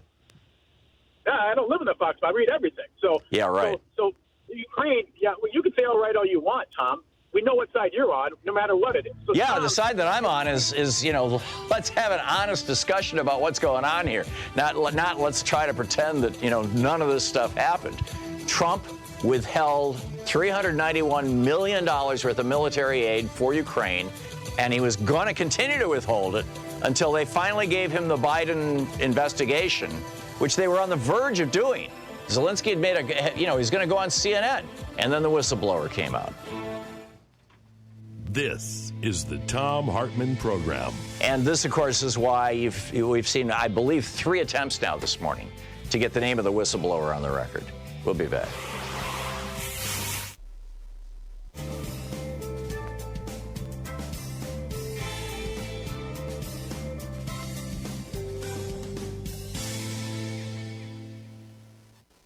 About that. It was about investigations. We're going to go back to the coverage here. This is Congressman Peter Welch of Vermont, Correct? Democrat from Vermont. And he's talking to Lieutenant Colonel Vindman. And I'll say this to President Trump. You want to investigate Joe Biden? You want to investigate Hunter Biden? Go at it. Do it. Do it hard. Do it dirty. Do it the way you do it. Just don't do it by asking a foreign leader to help you in your campaign. That's your job. It's not his. My goal in these hearings is 2 things. One is to get an answer to Colonel Vindman's question. And the second, coming out of this, is for us as a Congress to return to the Ukraine policy that Nancy Pelosi and Kevin McCarthy both support. It's not investigations. It's the restoration of democracy in Ukraine and the resistance of Russian aggression. I yield back. Mr. Maloney. Thank you both for being here. Lieutenant Colonel Vindman, this may be one of your first congressional hearings like this, so you may not understand. I can't blame you for feeling that way, sir. Particularly when I've been sitting here listening to my Republican colleagues. One of the advantages of being down here at the kids' This is Congressman Sean Patrick Maloney, the Democrat from New York. Ask their questions. And I've been listening closely to my Republican colleagues, and I've heard them say just about everything except to contradict any of the substantive testimony you've both given. You may have noticed there's been a lot of complaints, and there's been a lot of insinuations, and there's been a lot of suggestions maybe that your service is somehow not to be trusted. You were treated to questions about your loyalty because of some half-baked job offer, I guess, the Ukrainians made you, which you, of course, dutifully reported. I guess Mr. Castor is implying maybe you've got some dual loyalty, which is, of course, an old smear we've heard many times in our history. They tried to demean you as though maybe you've overstated your importance of your job. But, of course, you were the guy on the National Security Council responsible for directing Ukrainian policy. We've heard them air out some allegations with no basis in proof, but they just want to get them out there and hope maybe Some of those strands of spaghetti, I guess, will stick on the wall if they keep throwing them. We've even had a member of this committee question, this is my favorite, question why you would wear your dress uniform today. Even though that dress uniform includes a badge, a breastplate that has a combat infantry badge on it and a Purple Heart medal ribbon. Seems like if anybody gets to wear their uniform, it's somebody who's got a breastplate with those commendations on it. So let's do it again. Let's do the substance. Can we do that? Because we've had a lot of dust kicked up. Ms. Williams, you heard the call with your own ears, right? Yes, sir. Not secondhand, not hearsay. You heard the president speak. You heard his voice on the call. Correct. And your conclusion was what he said about investigating the Bidens was, your words, unusual and inappropriate, I believe. Am I right? That was my testimony. And Mr. Vindman, you were treated to a July 10th meeting in the White House where you heard Ambassador Sondland raise investigations, conditioning a White House meeting on that, investigations that you thought were unduly political. I believe that's how you described them. And you went to NSC Council and you reported it, right? Correct. And then later, you too were on the White House call, am I right? You heard it with your own ears. Correct. Not secondhand, not from somebody else, not hearsay, right? Correct. You heard the president's voice on the call. I did. And you heard him raise that subject again that Ambassador Sondland had raised before about investigating the Bidens, right? I did. And I want to ask you, when you heard him say that, what was the first thought that went through your mind? This is Congressman Sean Patrick Maloney, who is questioning. What I was hearing. Right now, he's questioning Lieutenant Colonel Alexander Vindman, and he's basically trying to just lay out the case. Worst fear of how our Ukraine policy could play out was playing out, and how this was likely to have significant implications for U.S. national security. And you went immediately and you reported it, didn't you? I did. Why? Because that was my duty. You still have your opening statement handy? I do. Would you read the last paragraph for me again? Not the one, the very last one, the second to last one. Would you read that one again for me? Because I think the American public deserves to hear it again. The dad started. That's the one. I think my dad would appreciate this one too. Dad, my sitting here today in the U.S. Capitol talking to our elected officials is proof that you made the right decision 40 years ago to leave the Soviet Union and come here to the United States of America in search of a better life for our family. Do not worry, I'll be fine for telling the truth. You realize when you came forward out of sense of duty that you were putting yourself in direct opposition to the most powerful person in the world. Do you realize that, sir? I knew I was assuming a lot of risk. And I'm struck by that word, don't worry, that phrase, do not worry, you addressed to your dad. Was your dad a warrior? He did serve. It was a different military, though. And he would have worried if you were putting yourself up against the President of the United States, is that right? He deeply worried about it because in his context, there was the ultimate risk. And why do you have confidence that you can do that and tell your dad not to worry? Congressman, because this is America. This is the country I've served and defended, that all of my brothers have served, and here, right matters. Thank you, sir. Yield back. That was extraordinary. That was Congressman Sean Patrick Maloney, and he was basically just, eliciting the patriotism of this guy. And this is interesting. We're back-to-back Democrats. There must be a lot of Republicans who just chose not to show up today for the hearings. This is Representative Val Demings, the Democrat from the 10th District of Florida. And what I said to them was that no words are really adequate or sufficient to fully express our gratitude for their service to our nation.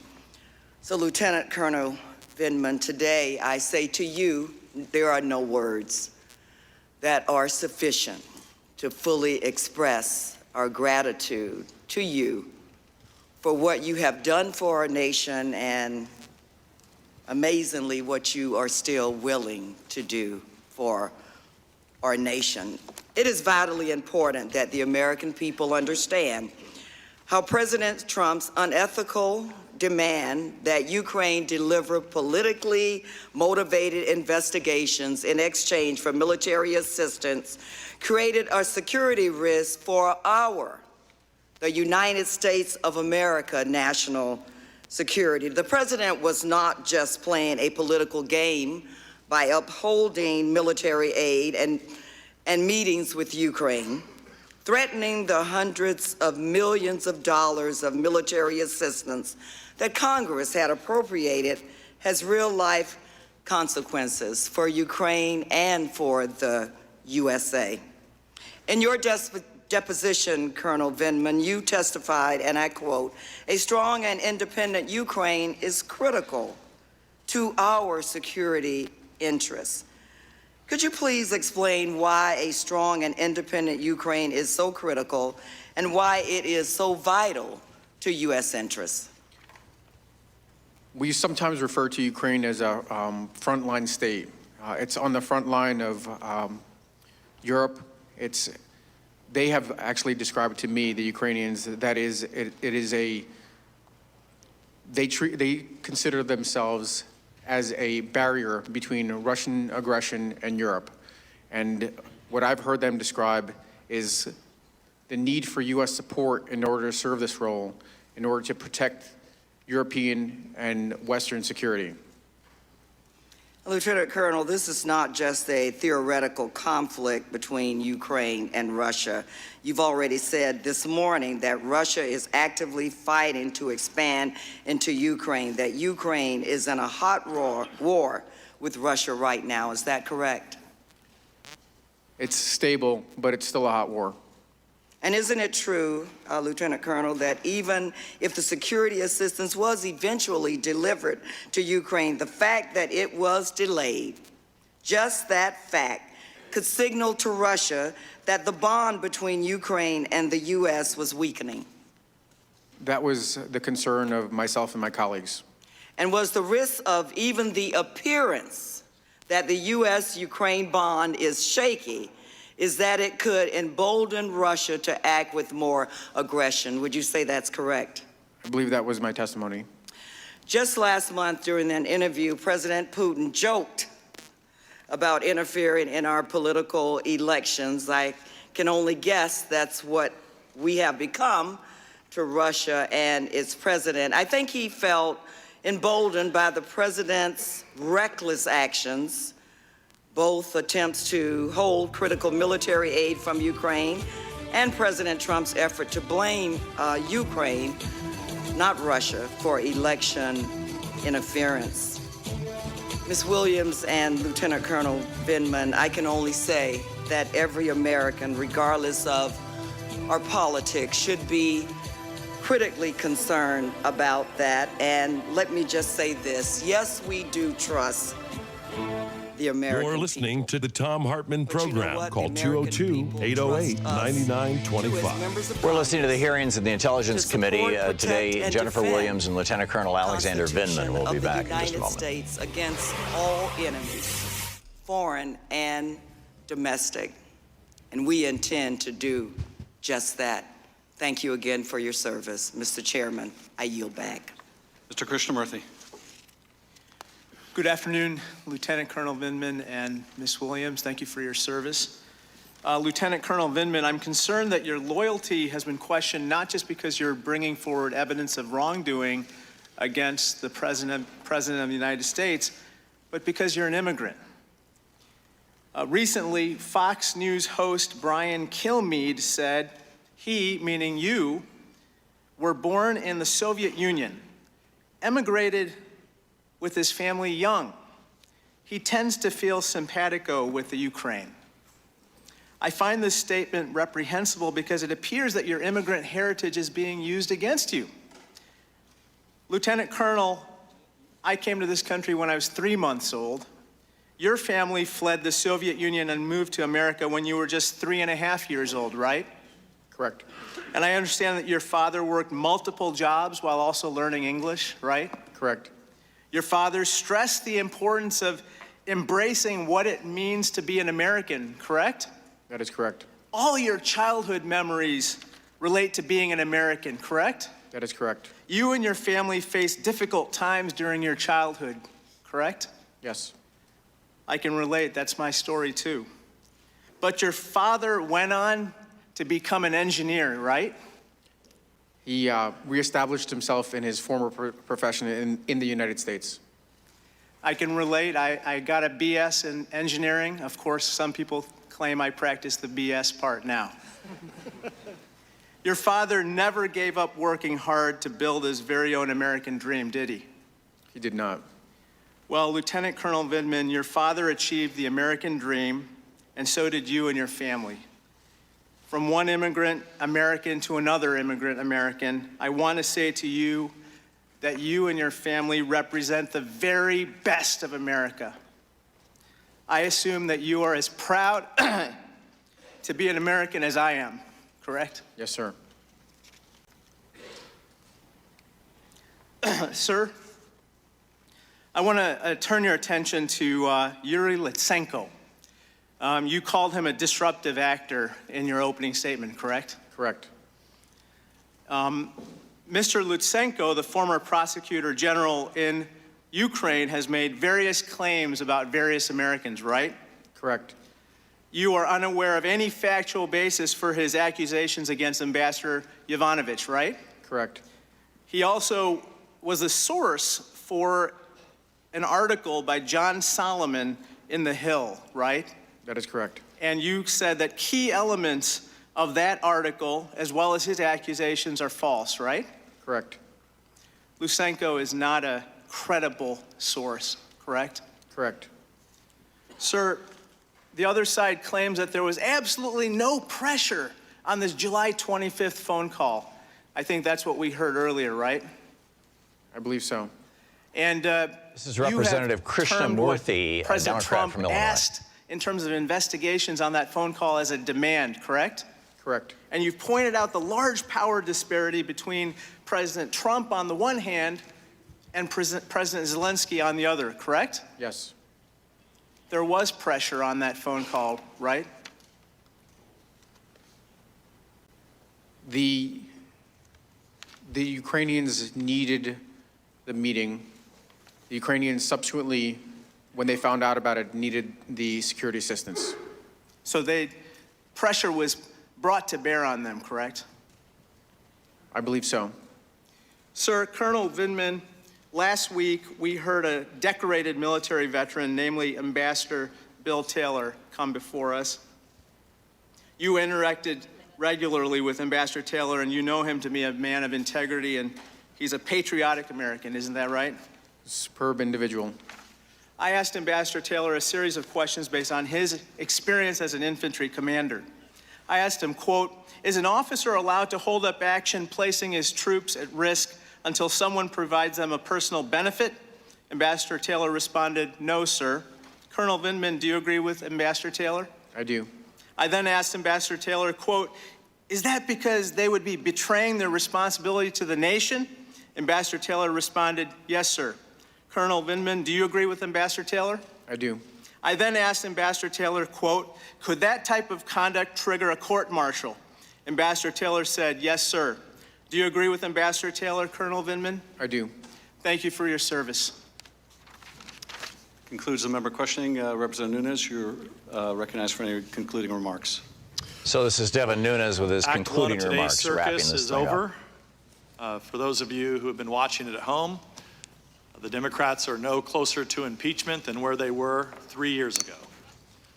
In the process, the Department of Justice, FBI, State Department, elements within the IC, the ICIG have all suffered long-term damage. The Democrats can continue to poison the American people with this nonsense. We sit here all morning without any evidence for impeachment, which would be a very serious crime, high crime and misdemeanors, as it says in the Constitution. No such thing. Policy disagreements and the Democrats' failure to acknowledge their involvement in the 2016 election, I would say it's astonishing, but that would be putting too little emphasis on their actions. With that, I yield back the balance of my time. Thank the gentleman. I want to thank. We're back. Devin Nunes just basically said the Democrats haven't proven anything, and now he tossed it to Adam Schiff, and this is going to wrap it up, and I'll be taking your calls afterwards. Some of the evidence you presented, as well as others thus far in the impeachment inquiry. First of all, I want to join my colleagues in thanking you, Colonel Vindman, for your military service. And I should tell you that notwithstanding all of the questions you got on why didn't you go talk to your supervisor, why didn't you go talk to Mr. Morrison, why did you go to the national security lawyer, as if there's something wrong with going to the national security lawyer. Are you aware that we asked Mr. Morrison whether he went to the national security lawyer right after the call, and that he did? I am. And are you aware also that we asked him, well, if you had this problem with Colonel Vindman not going to you instead of the lawyer, naturally you must have gone to your supervisor, and you know what his answer was? He didn't go to his supervisor either. He went directly to the National Security Council lawyer. So I hope my colleagues will give him the same hard time for not following his chain of command that he complained about with you, apparently. The president may attack you. What Schiff is doing basically is cleaning up the attacks by the Republicans, many of them TV very might attack you, and they disingenuous. have. But I thought you should know, and maybe you know already, that this is what the former chairman of the Joint Chiefs of Staff had to say about you, Colonel Vindman. He is a professional, competent, patriotic, and loyal officer. He has made an extraordinary contribution to the security of our nation in both peacetime and combat. I'm sure your dad is proud to hear that. My colleagues have tried to make the argument here today, and we've heard it before, that the president was just interested in fighting corruption. That's our goal, fighting corruption in Ukraine, this terribly corrupt country. The problem, of course, with that is there's no evidence of the president trying to fight corruption. The evidence all points in the other direction. The evidence points in the direction of the president inviting Ukraine to engage in the corrupt act of investigating a U.S. political opponent. Ambassador Yovanovitch was known as a strong fighter of corruption, so what does the president do? He recalls her from her post. Ambassador Yovanovitch, in fact, was at a meeting celebrating other anti-corruption fighters, including a woman who had acid thrown in her face on the day she was told to get on the next plane back to Washington. You prepared talking points for the president's first conversation with Zelensky. He's supposed to talk about rooting out corruption. If this president had such a deep interest in rooting out corruption in Ukraine, surely he would have brought it up on the call, but of course we now know that he did not. We then see Rudy Giuliani not fighting corruption, but asking for an investigation of the Bidens. And my colleagues say, well, maybe he was acting on his own.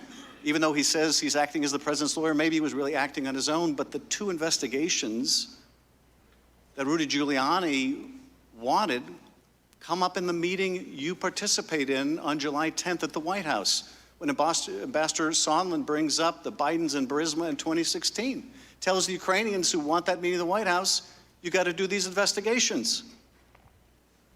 Now they would say Ambassador Sondland was acting on his own, but that doesn't quite work either, because we have the call record from July 25th, which the president was forced to release, in which the president doesn't bring up corruption.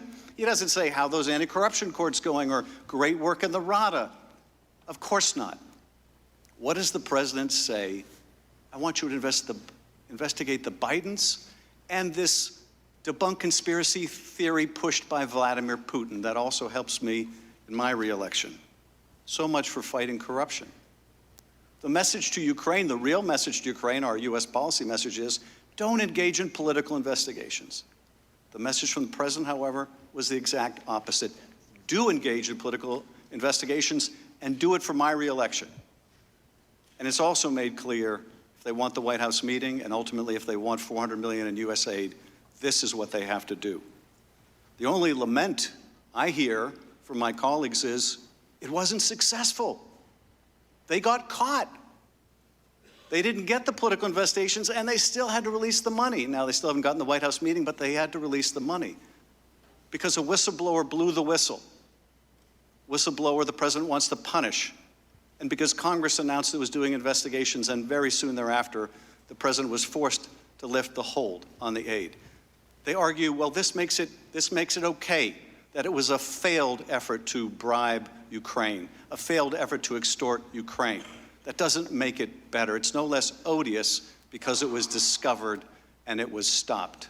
And we have courageous people like yourself who come forward, who report things, who do what they should do, who have a sense, as you put it, Colonel, of duty. Of duty. Not to the person of the president, but to the presidency and to the country. And we thank you for that.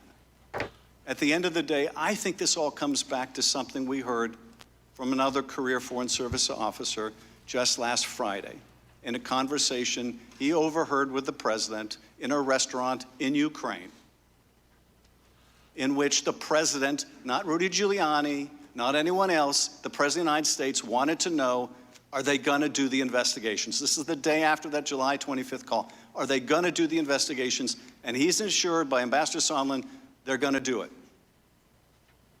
And what does Sondland relate to this Foreign Service officer after he hangs up that call? The president doesn't give an expletive about Ukraine. He only cares about the big things that help his personal interests. That's all you need to know. And it isn't just about Ukraine, of course. Ukraine is fighting our fight against the Russians, against their expansionism. That's our fight too. That's our fight too. At least we thought so on a bipartisan basis. That's our fight too. That's why we support Ukraine with the military aid that we have. Well, the president may not care about it, but we do. We care about our defense, we care about the defense of our allies, and we darn well care about our Constitution. We are adjourned. Okay, that's it. Adam Schiff just Please wrapping it up and basically making the Democratic case for, well, frankly, the impeachment case. I mean, Justin Amash, a former Republican, he had to leave the party once he came out and, having read the Mueller report, said, "Oh my God, this. If you actually read this report, you get it that Donald Trump, betrayed his country and also committed the crime of obstruction of justice, also known as a cover-up." And Democrats need to start using that word. So anyway, this has been an absolutely fascinating morning. The principal thing is that up until now, the Republicans have been whining, well, we don't have any first-hand sources. This is all second-hand and third-hand. And, it's all innuendo, and we haven't actually heard from somebody who heard the president say this to Zelensky.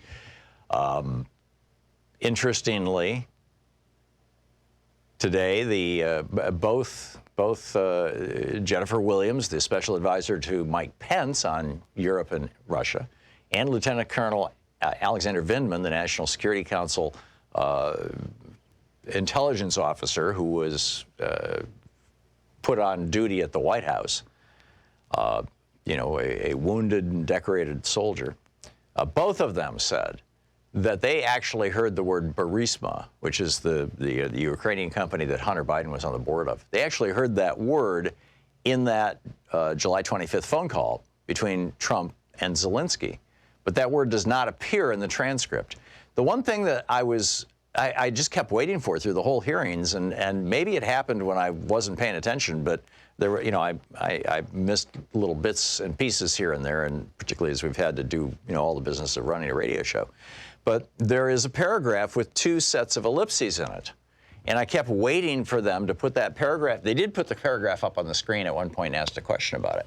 But I kept waiting for them to ask either Williams or Vindman, either one of them, or both of them, are these ellipses because there was a pause, or are these ellipses because there's substantial information deleted here? But they never got around to that question, and I don't know why, and it's bothering me. But anyhow, picking up your phone calls here. Sam in Minneapolis. Hey, Sam, thanks for listening to AM 950. What's on your mind? I just wanted to respond to Justin calling from just up the up the road from me in Stillwater. He was saying that he had no examples of no evidence of any actual quid pro quo on the part of the president. The problem is the president himself actually admitted to it, bald-faced. In one of his morning chopper talk sessions, he actually admitted to this. So why are we pretending that there is no evidence at this point? Yeah, he didn't just admit to it. He said the Chinese should do the same thing. Yes. He asked for a second country as well. to engage in the American political process. And China said, we have no interest in getting involved in American politics, which is basically the same thing Ukraine said, although then he put the pressure on by cutting off the military aid. So, spot on. And same with Sondland, same with Ambassador Sondland. He also said that it very obviously is a quid pro quo. Yeah. And Jennifer Williams, who works for Pence, she wasn't willing to go quite that far and say, obvious quid pro quo sort of thing. But she did say that she thought that this was highly improper and inappropriate. And there was another word she used. But, which is pretty strong language. And I wonder how much longer she'll be working for Vice President Pence. In both cases, these could be real career enders, which is a real tragedy. Sam, thanks for the call. I do appreciate it. And we're going to take a quick break here, and we'll be back in just a moment. We're kind of processing what we saw this morning. And also, where do we go with all this as a country, as individuals? How much damage do you think that this corrupt White House and, Rudy Giuliani and Lev and Igor going off on their secret mission, there's their James Bond mission, to use Igor's term. How much damage have they done to our country? You're listening to Thom Hartmann. Visit ThomHartmann.com for audio and video archive. Or do you disagree with me and you continue to believe that, everything's good, Trump is doing a great job, and there was nothing wrong with asking a foreign government to get dirt on Joe Biden?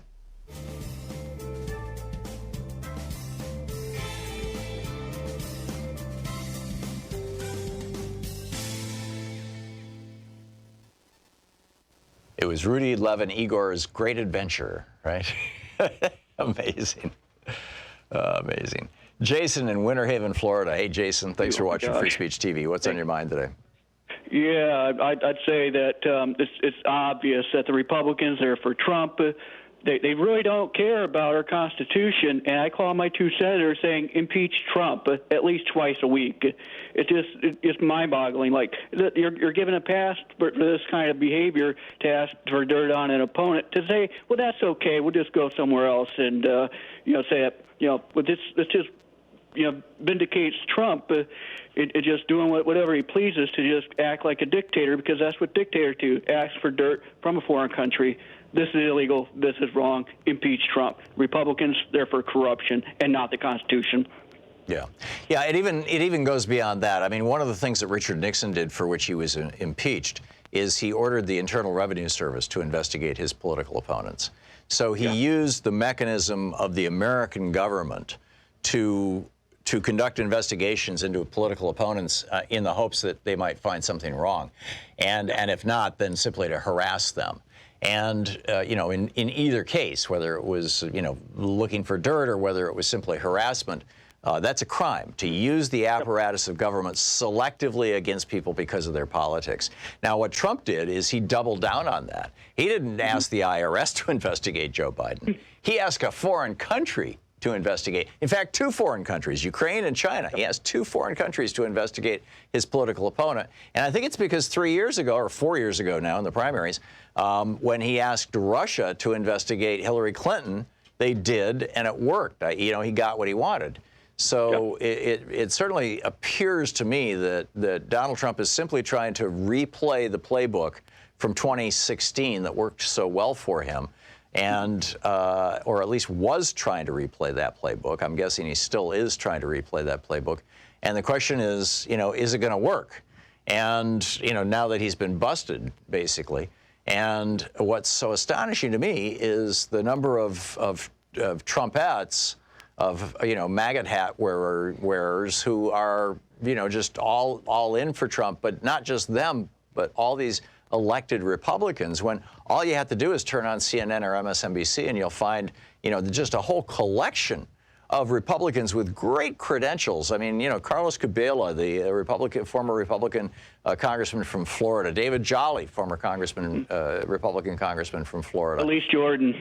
Yeah, you know, Bill Kristol, you know, the guy who brought Sarah Palin to John McCain and got her on the ticket.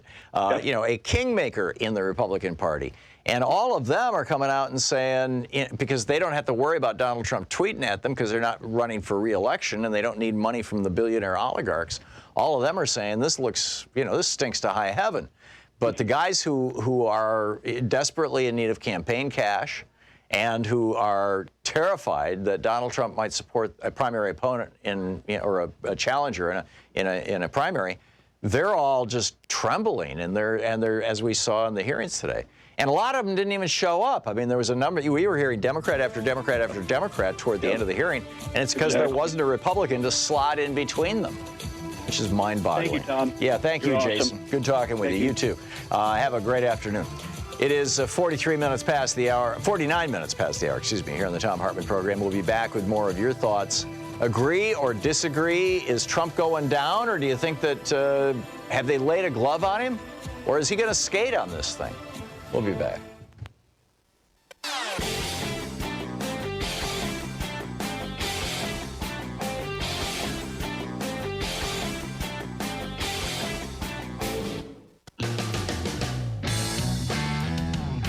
Welcome back. Thom Hartmann here with you. We have an hour and 10 minutes here to basically process this in our minds, and I have a couple of questions that I honestly don't know the answers to. I have speculation, I have theories, opinions, but not specific, clear answers. For example, even though there is no shortage at all of Republicans, former Republicans, current Republicans, but Republicans who are not in Congress. They are not desperately in need of campaign cash from billionaire oligarchs and the networks that they control. And they are not terrified of a primary challenge. There's no shortage of actual Republicans, in fact, big time. I mean, huge. Bill Kristol, a Republican kingmaker. David Frum, he was George W. Bush's speechwriter. He invented, several of the major phrases that were used to justify the Iraq War. We don't want the smoking gun to become a mushroom cloud. I mean, that's David Frum, right? The speechwriter for George W. He's out saying this is treason, basically. And I'm not sure he's used that word exactly. That's my word, but. What Donald Trump is doing, it certainly looks like bribery. And let's keep in mind, so the question is, what's it going to take for the elected Republicans to start saying, okay, enough? I mean, we've seen them go through a whole series of lines of defense. One of the lines of defense was, everything we've heard is hearsay evidence. Right? No, we haven't talked to anybody who was actually on the call with Trump. Well, today you had two people, Jennifer Williams and Alexander Vindman, who were both on the call with Trump. They both heard it. And they heard the word Burisma, which isn't in the transcript that Trump released, strangely. And Lieutenant Colonel Vindman had advised his people, hey, you need to put that in the transcript because it was said. And they said, no need. Were they working on behalf of Trump? I don't know. But the question is, what's it going to take for Republicans to figure this out? Now, there were a number of Republicans who didn't even show up for the hearing today who are on the Intelligence Committee. That's why we had back-to-back Democrats toward the end. I'm guessing, later today we'll get a list of who was and wasn't there. But I'm wondering if this is the beginning of Republicans peeling off or not. So, anyhow. Back to your thoughts here. Donald in Brewster, New York. Hey, Donald, your thoughts? Hey, Tom, how you doing? Great. I just have a quick comment for you. Somewhere around noon today, it seems Eastern time that CBS Eastern time, right. CBS decided that it no longer needed to televise the hearings, and they switched to their soap operas. Oh, that's interesting. That's Yeah, interesting. just want to let you know. That would have been, what, an hour and 50 minutes ago, roughly? Almost 2 hours ago? Yeah. It's probably more like an hour and a half ago. But, yeah. Fascinating. None of the other stations seem to have taken a similar path, but maybe the Republicans have more say in what goes on at CBS than I realized. Well, I think it's more that they want to get back to the programming that's earning them money, and they're looking at ratings now in real time. And so what they were probably seeing was people tuning away or going to CNN kind of networks if they want this. And but I'm guessing it was more of a business decision than a political decision. I agree with you that it's a decision based upon the economics. Right. On the other hand, this is history. Dealing what we have here, that should be taking second place. I mean, I agree. Makes no sense to me. And it would have before 1978, before the end of the Fairness Doctrine, and it would have before 1996, the Telecommunications Act that allowed media consolidation. Back in the day, I mean, during the Nixon impeachment hearings, it was understood this is news, this is history. We are literally making history, and so we have an obligation to make this available to the American people. And I'm guessing probably also if CBS did that NBC and ABC probably also did. No, they didn't. Oh, they didn't? No. Interesting. So it's just CBS. I didn't try Fox because I didn't want to get more upset, but CBS was alone here. Yeah, it would. We've got a break coming up in a couple of minutes. I'm going to have to check the Media Matters site and see if they're reporting on what Fox had to say today. Great. Donald, thanks for the heads up. I appreciate the call. Okay. It's good to hear from you. Viva in Chicago. Hey, Viva, what's up? Hello. Hey. You are on the air. Hello, Tom. Hi, Viva. Hi, Tom. Hi, how you doing? My goodness, there's so much to unpack, isn't there? Well, first of all, Adam Schiff was brilliant at the end. Mm-hmm. I mean, he just tied it up beautiful. Krishnamurti is from Illinois. Yes. And I think he's made a really good point because I'm worried about them doing an impeachment because it might take Bernie and Warren off the campaign trail. That would not be good. I mean, it's bad enough that they have a blackout on Bernie, right? Right. Number 3 or whatever. Okay, but Krishnamurti's point I thought was really good because he is, the chief military guy, right? Commander-in-chief. Donald Trump is, yes. Court-martial him. Oh, you can't court-martial the president. He is the commander-in-chief of the military, but that is not a military rank. That's a civilian rank. So, the military has no hold over Donald Trump. It's just that when he says jump, they have to say how high. I mean, it's just what it boils down to. So, I get it. But Viva, the only explicit remedy for the president being a criminal in the Constitution is impeachment. Now, I believe that the Justice Department should be able to bring charges against a sitting president, and certainly there should be the possibility of an investigation of a sitting president. But Bill Barr doesn't believe that and is unwilling to enforce that. And that's been the policy of the Justice Department since the Nixon era. I think it's wrong, and I think it needs to be tested in court. In fact, it may well be in the next few months. So we'll see where it goes. Viva, thanks for the call. It's great to hear from you. We'll be back right after the news and all that kind of stuff, this break here at the top of the hour. And we'll continue our conversation about what's the state of our nation. You're listening to Thom Hartmann.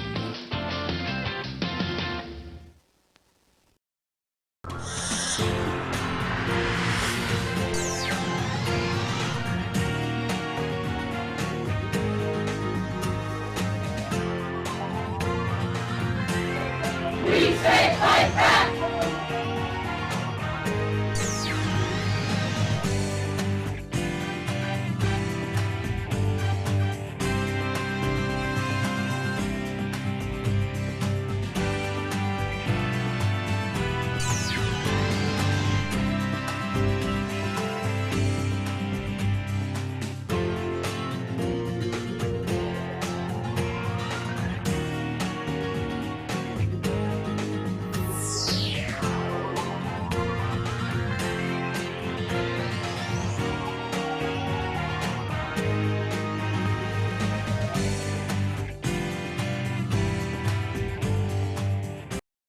Thom Hartmann here. My new book, The Hidden History of the Supreme Court and the Betrayal of America, has arrived.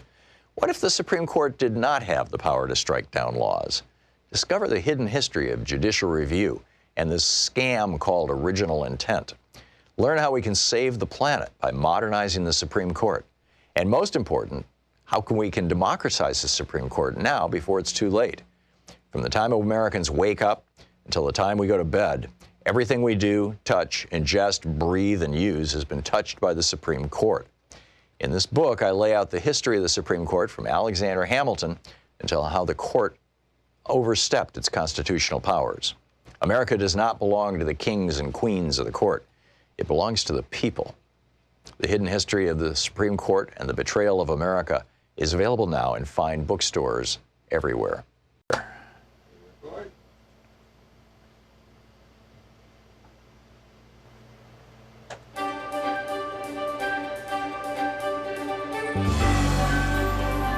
Our book today in the Thom Hartmann Book Club is Separated by the Border, a birth mother, a foster mother, and a migrant child's 3,000-mile journey by Gina Thomas.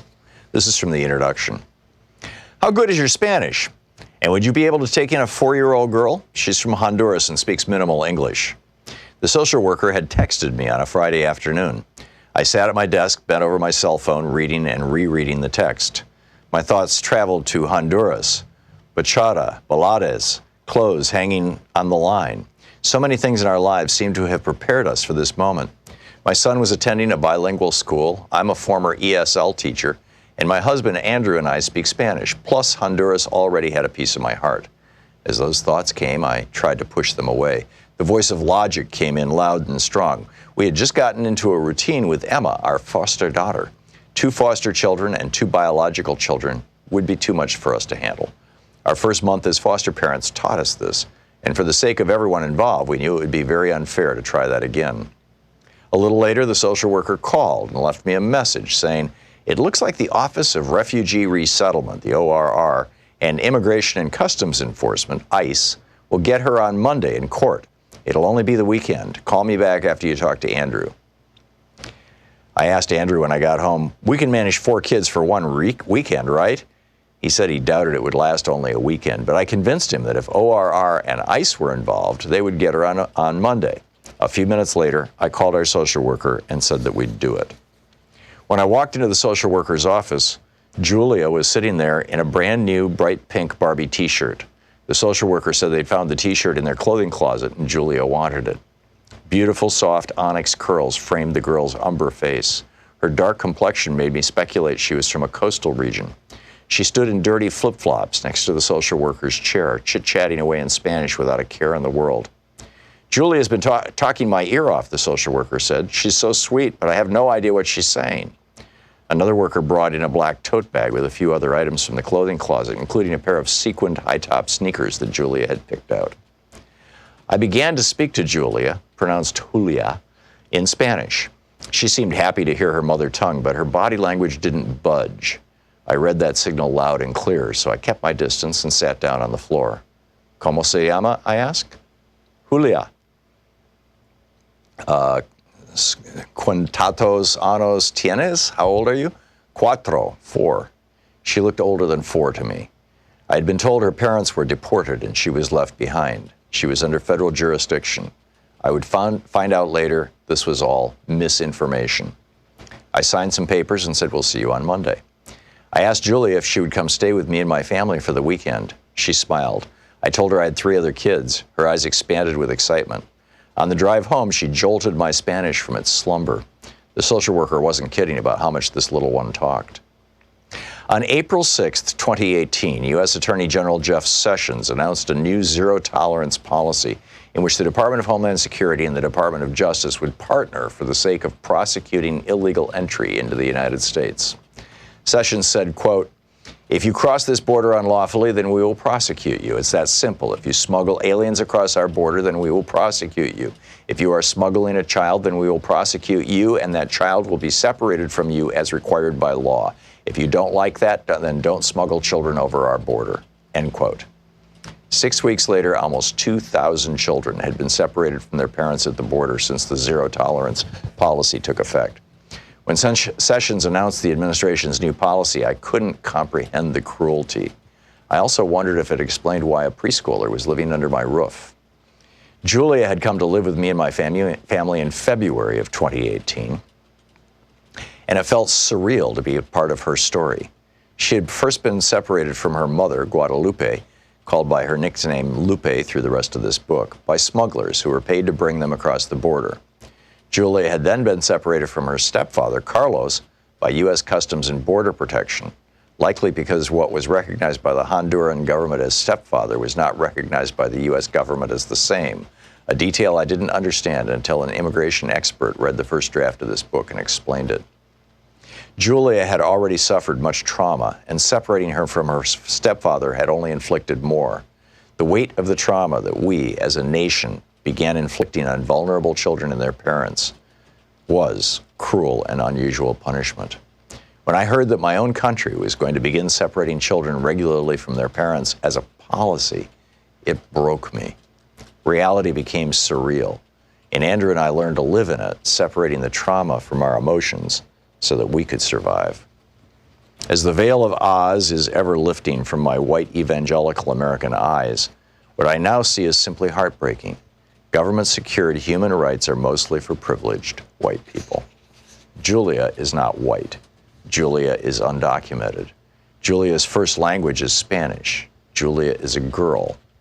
These are all labels that set her back in a society made by and for white, passport-holding, English-speaking males. But God, who is neither white nor male, despite my use of the pronoun he, shines his good news on every human being alike.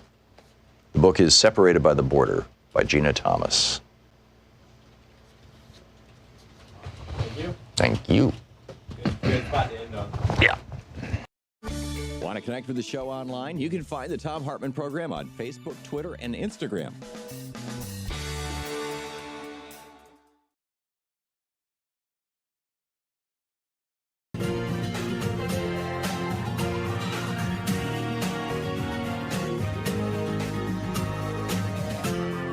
This is the Thom Hartmann Program.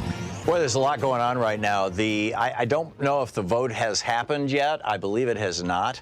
But there's a 3-month budget it's not even a reconciliation. It's a continuing resolution to fund the government, basically to keep the government open for another 3 months. And the Patriot Act, renewing the Patriot Act, just got attached to it. And Ilhan Omar and Justin Amash, a Democrat and a Republican in the U.S. House of Representatives, have both tweeted that they are going to vote no on this continuing resolution because it reauthorizes the Patriot Act. If you would like to join their perspective and let your representative know, or let leadership know, that would be Nancy Pelosi or Steny Hoyer, the number for the congressional switchboard is 202-225-3121, 202-225-3121. Yesterday, when we started the show, we were talking about or early in the show, we were talking about Donald Trump making an emergency visit to Walter Reed. And I was speculating that he'd had a panic attack or what he thought was a heart attack, or maybe even a small heart attack. And a nurse called in. I'm telling you, I am so blessed to have this seat in this place with the people who are around me who are so good, and you know, Sean and Nate and Joyce and Lise and Louise and Nigel and Sue and Dave and, you know, Chase. And I mean, it's just, we have such an amazing team, and Jamie out there doing our web work. But I'm also so blessed to have so many brilliant callers. This nurse called in and she said, here's, you know, he was seen walking, his doctor was walking him to the limousine, to the SUV for the motorcade to Walter Reed. And she said if he had had any kind of heart condition, if they were anticipating or they thought it was a heart attack, even if it was a panic attack and they thought it was a heart attack, which is my theory. And of course, that's classic projection because that has happened to me. I had a panic attack in my 30s when I was in Germany. And I think it was just, I had jet lag. I hadn't slept in a couple of days, you know, more than a few hours. And I just had a a panic attack. I mean, I had a few of them in my life. But I thought this was a heart attack, and so I drove myself to a hospital in Germany. And so I was just assuming Trump was having the same thing. She called in and she said, no, the doctor wouldn't be walking him to the car if they thought it was his heart. They'd be putting him on a stretcher. The fact that the doctor was walking him to his car makes her think that it was actually a mini stroke, and that we've actually seen him in real time have these micro strokes, these TIA, transient ischemic attacks, is the word for it.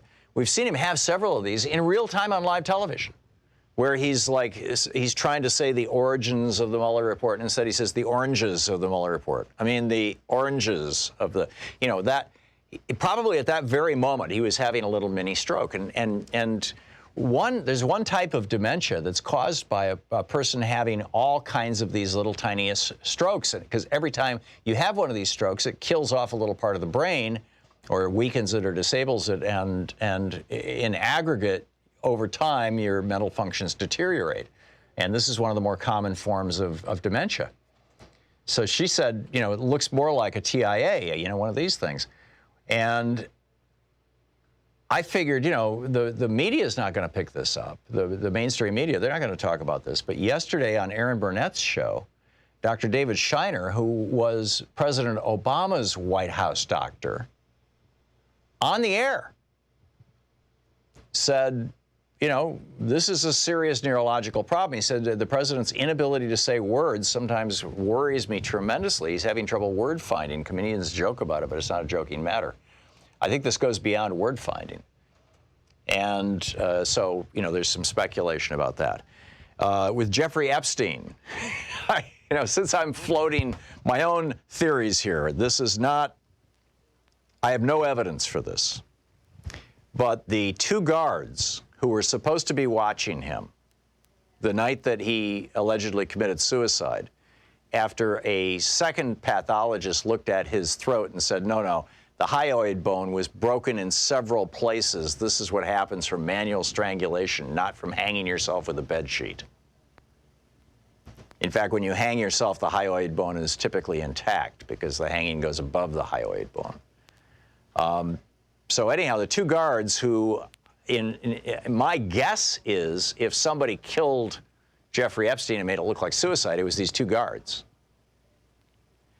They have been arrested and they're being charged with falsifying the logs.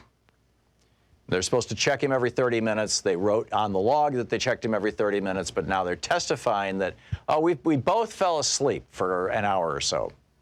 And he killed himself while we were asleep, just by coincidence. He had no way of knowing we were asleep, but we were asleep and he killed himself. And apparently they were, and again, I have to say apparently, because some of this is happening in open court and a lot of it's happening behind the scenes. But apparently these guards were offered a plea deal. Now, we don't know the details of the plea deal, and that's where my speculation comes in. So let me just make it very clear. This is my speculation. If you were a guard who, along with your trusted brother in guardship, was offered a large pile of money from a very powerful person to kill Jeffrey Epstein and make it look like suicide, and then you get charged with falsifying logs, so you yourself might end up in jail for a year. Or you may end up with just probation. And it might be longer than a year, but I'm guessing it probably wouldn't be. I mean, falsifying logs, it's an administrative error that they're being charged with, falling asleep on the job. Probably won't even go to prison. But they're being charged with this, but they were offered a plea deal. What if the plea deal was, hey, if you guys will testify as to who paid you to kill Epstein, we will not prosecute you, we will go after that bigger fish. Now, if you were one of those guards and you knew that that bigger fish was some hedge fund billionaire or some person with the power to literally reach out and hire people to kill other people, since he had reached out and hired you to kill Epstein, would you turn on him? I wouldn't. So I think that there's more shoes to drop in the Epstein story.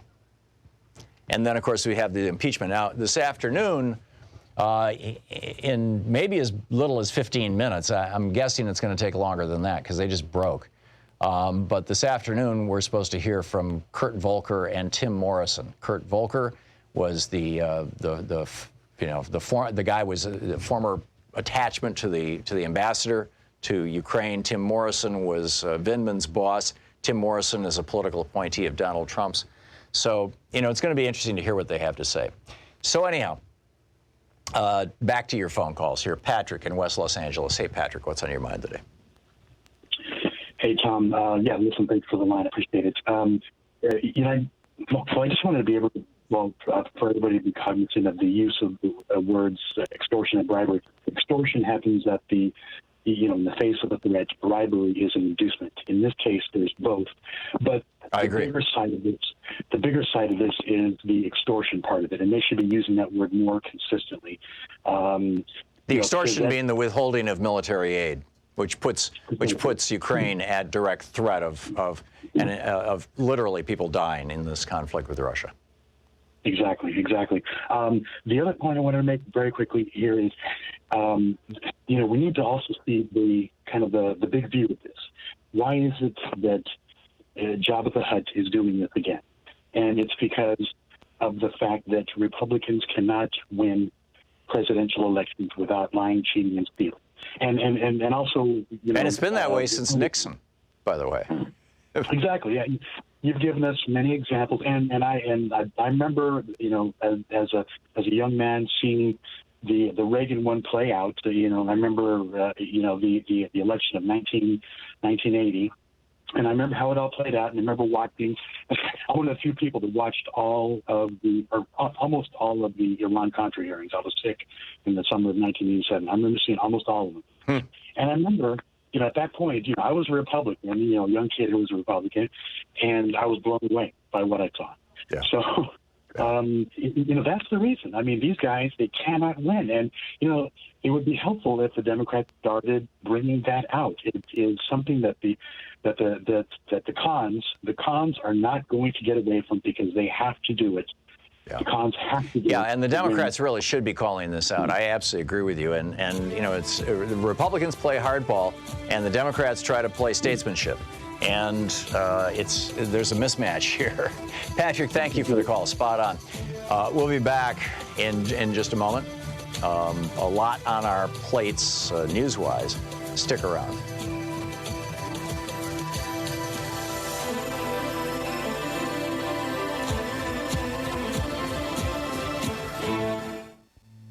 This is the Thom Hartmann Program. Taking back the mainstream media 3 hours a day, 5 days a week. Thom Hartmann here with you. We'll be back with more of your calls in just a moment.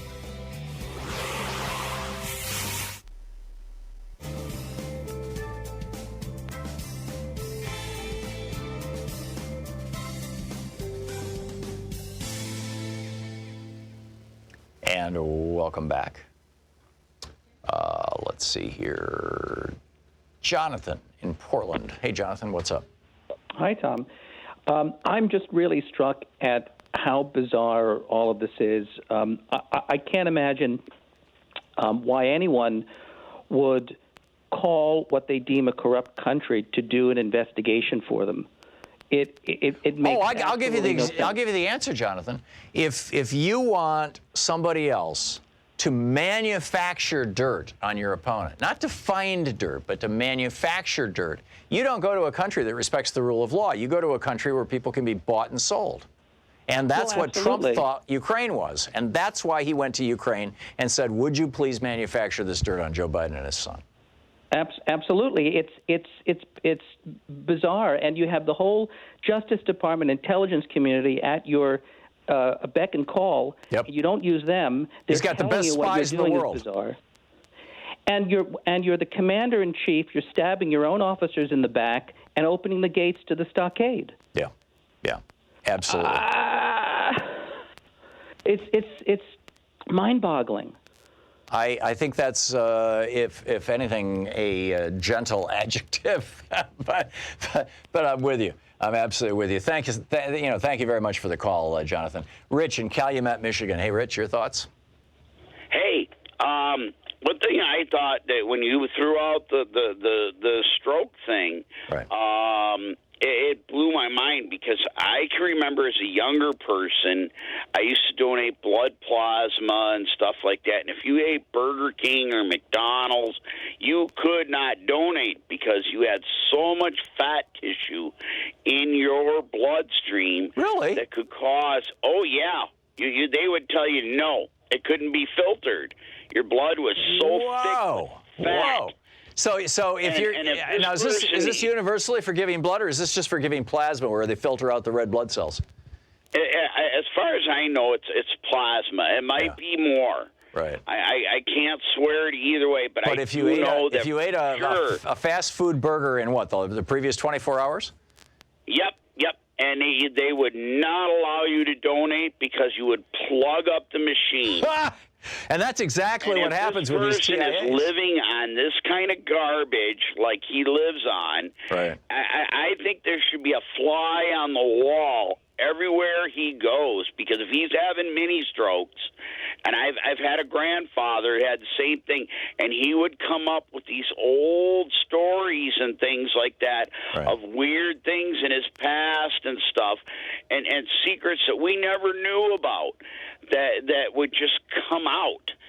And if he's going through these things, this might be the can of worms that everybody's been looking for. Yeah. Yesterday, I put that in the context of positing that Trump is actually trying to set up a 25th Amendment excuse to resign from office without being impeached, without being convicted, without being declared crazy, that he can simply be declared unhealthy, and he can then walk away from the office. Pence becomes president. Pence issues a pardon, not just to Trump. He's running with thick blood, with fat and putrid material through his blood. I mean, we're talking somebody here that could potentially be in the process of passing. Or at least of deteriorating to the point where he can't control, can't fulfill the functions of president. Rich, thanks for the call. We'll be right back.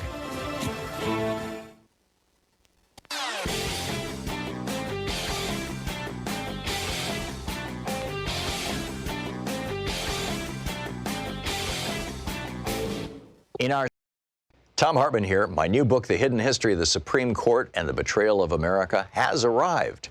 What if the Supreme Court did not have the power to strike down laws? Discover the hidden history of judicial review and this scam called original intent. Learn how we can save the planet by modernizing the Supreme Court. And most important, how we can democratize the Supreme Court now before it's too late. From the time Americans wake up until the time we go to bed, everything we do, touch, ingest, breathe, and use has been touched by the Supreme Court. In this book, I lay out the history of the Supreme Court from Alexander Hamilton until how the court overstepped its constitutional powers. America does not belong to the kings and queens of the court. It belongs to the people. The Hidden History of the Supreme Court and the Betrayal of America is available now in fine bookstores everywhere.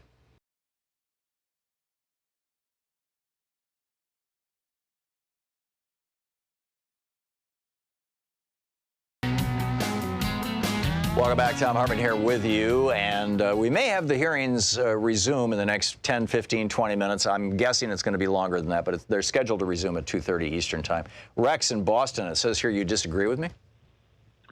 Well, I think the impeachment thing is a farce. Okay, so it's okay with you if a future Democratic president goes to a foreign country and says, will you please manufacture some dirt on my Republican opponent? That's not what they're saying. They're saying that he tried to strong arm the country into giving up some information. But I'm saying that any president should have the right to ask how any politician's relative, how they got a cushy job in a foreign country. I just think. I agree with you, Rex. I absolutely agree with you. And in fact, President Obama was like, well, what's going on with this? And he ordered the State Department to investigate Hunter Biden and his association with Burisma. And the State Department came back and said, He's serving on the board along with the former president of Poland, who's viewed as a very righteous man. I mean, this was an attempt by the company to clean up their image. They said he's serving on the board. There's no problem with this. It looks bad, but there's no actual legal problem. He's not doing anything corrupt. So, Donald Trump could have done the same thing. He could have said to the FBI or the CIA or the NSA or Defense Intelligence or any of the agencies that have international portfolios, he could have said to any American intelligence agency, would you please look into Burisma? Would you please look into Hunter Biden and find out if there's any there? And I would not be complaining, Rex. I mean, that's within his, as long as he's not directly harassing Hunter Biden. I mean, when Richard Nixon, one of the things that, in fact, probably one of the major things that Nixon was going to be impeached for was having the IRS audit the returns of his political enemies. And they did that. They did that to something like 60, 70 people. Some of it was just simple harassment. Some of it was looking for dirt on them. But, he was impeached for that because it was a naked attempt to, and these people knew it, right? They were being audited. It was a naked attempt to basically harass them. But, if Trump was to do as Obama did and go to the State Department or go to one of the federal agencies and say, without crashing Hunter Biden's life until we have some evidence, would you look into this? I have no problem with that. He absolutely should have the right to do that. But you don't go to a foreign country, particularly a foreign country that is considered one of the 10 most corrupt in the world. You don't go to a foreign country and say, I really need some dirt on my political opponent whose son was working in your country. Do you think you could find some? And everybody knows, wink, wink, nod, nod, when you're talking to an insanely corrupt government, that you're not saying, would you please look for some dirt? You're saying, would you please make some dirt? And that's a crime, Rex. And I don't think you want a future Democratic president doing that any more than I want a current Republican president doing that. But what are sanctions? Isn't that a form of strong arming? Sanctions are U.S. policy. Our official U.S. policy, if you're talking about the sanctions against Russia, are that they should not, a foreign government... Or against Iraq for almost 10 years. I don't know what you're talking about. Remember the blockade of Iraq for almost 10 years? Oh, you're talking under the Clinton and Bush administrations? All those people died because of it. Yeah, 500,000 children died because of our sanctions against Iraq back in the late 90s, and that was during George Herbert Walker Bush and Bill Clinton's administration in the first year of the George W. Bush administration. Exactly. I disagreed with those, but see, that was still entirely legal. That was done with the consent of the United States Congress. It was done out in the open. It was done with the broad consent of the American electorate, or they wouldn't have reelected Bush in 2004, or for that matter, they wouldn't have reelected Clinton in 1996. So, I disagree to those sanctions. Rex, you disagreed with those sanctions, but that was U.S. policy. With regard to Ukraine, the U.S. policy is this country is a buffer against Russian aggression that might move in the direction of Europe. Ukraine is right between Russia and Europe. And the official policy of the United States is we're going to support the countries that are those buffer countries. We're doing that with Latvia, Lithuania, and Estonia, too, which are right on the border with Russia. We're doing that with Poland, which is on the border with Russia. And so our official policy is we're going to support them militarily. And what Trump did is said, no, we're going to withhold that military aid. While they're being shot at, we're going to withhold that military aid until they find some dirt on Hunter Biden. And that, Rex, is a crime. That is extortion, followed by an attempted bribe of a foreign country. So, I think, Rex, you and I agree that, corrupt people should be called out. Corrupt sons of corrupt, powerful people. I mean, I'd love to see, Donald Trump Jr. being investigated right now. They should be investigated, but not by a corrupt foreign government. Rex, thanks for the call. You're listening to the Thom Hartmann Program. Call 202-808-9925. Yeah, we're hitting the bottom of the hour here. We'll see if the hearings resume on the other side. If they don't, I'll be continuing to take your phone calls. Stick around.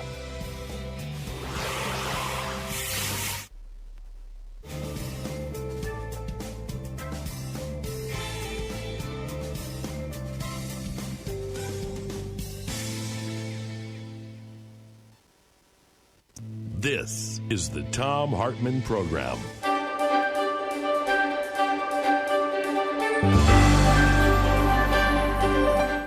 We're reading today from Truth in Our Times by David E. McCraw, Deputy General Counsel of the New York Times, the #2 lawyer for the New York Times. This is from Chapter 1, titled Election Day.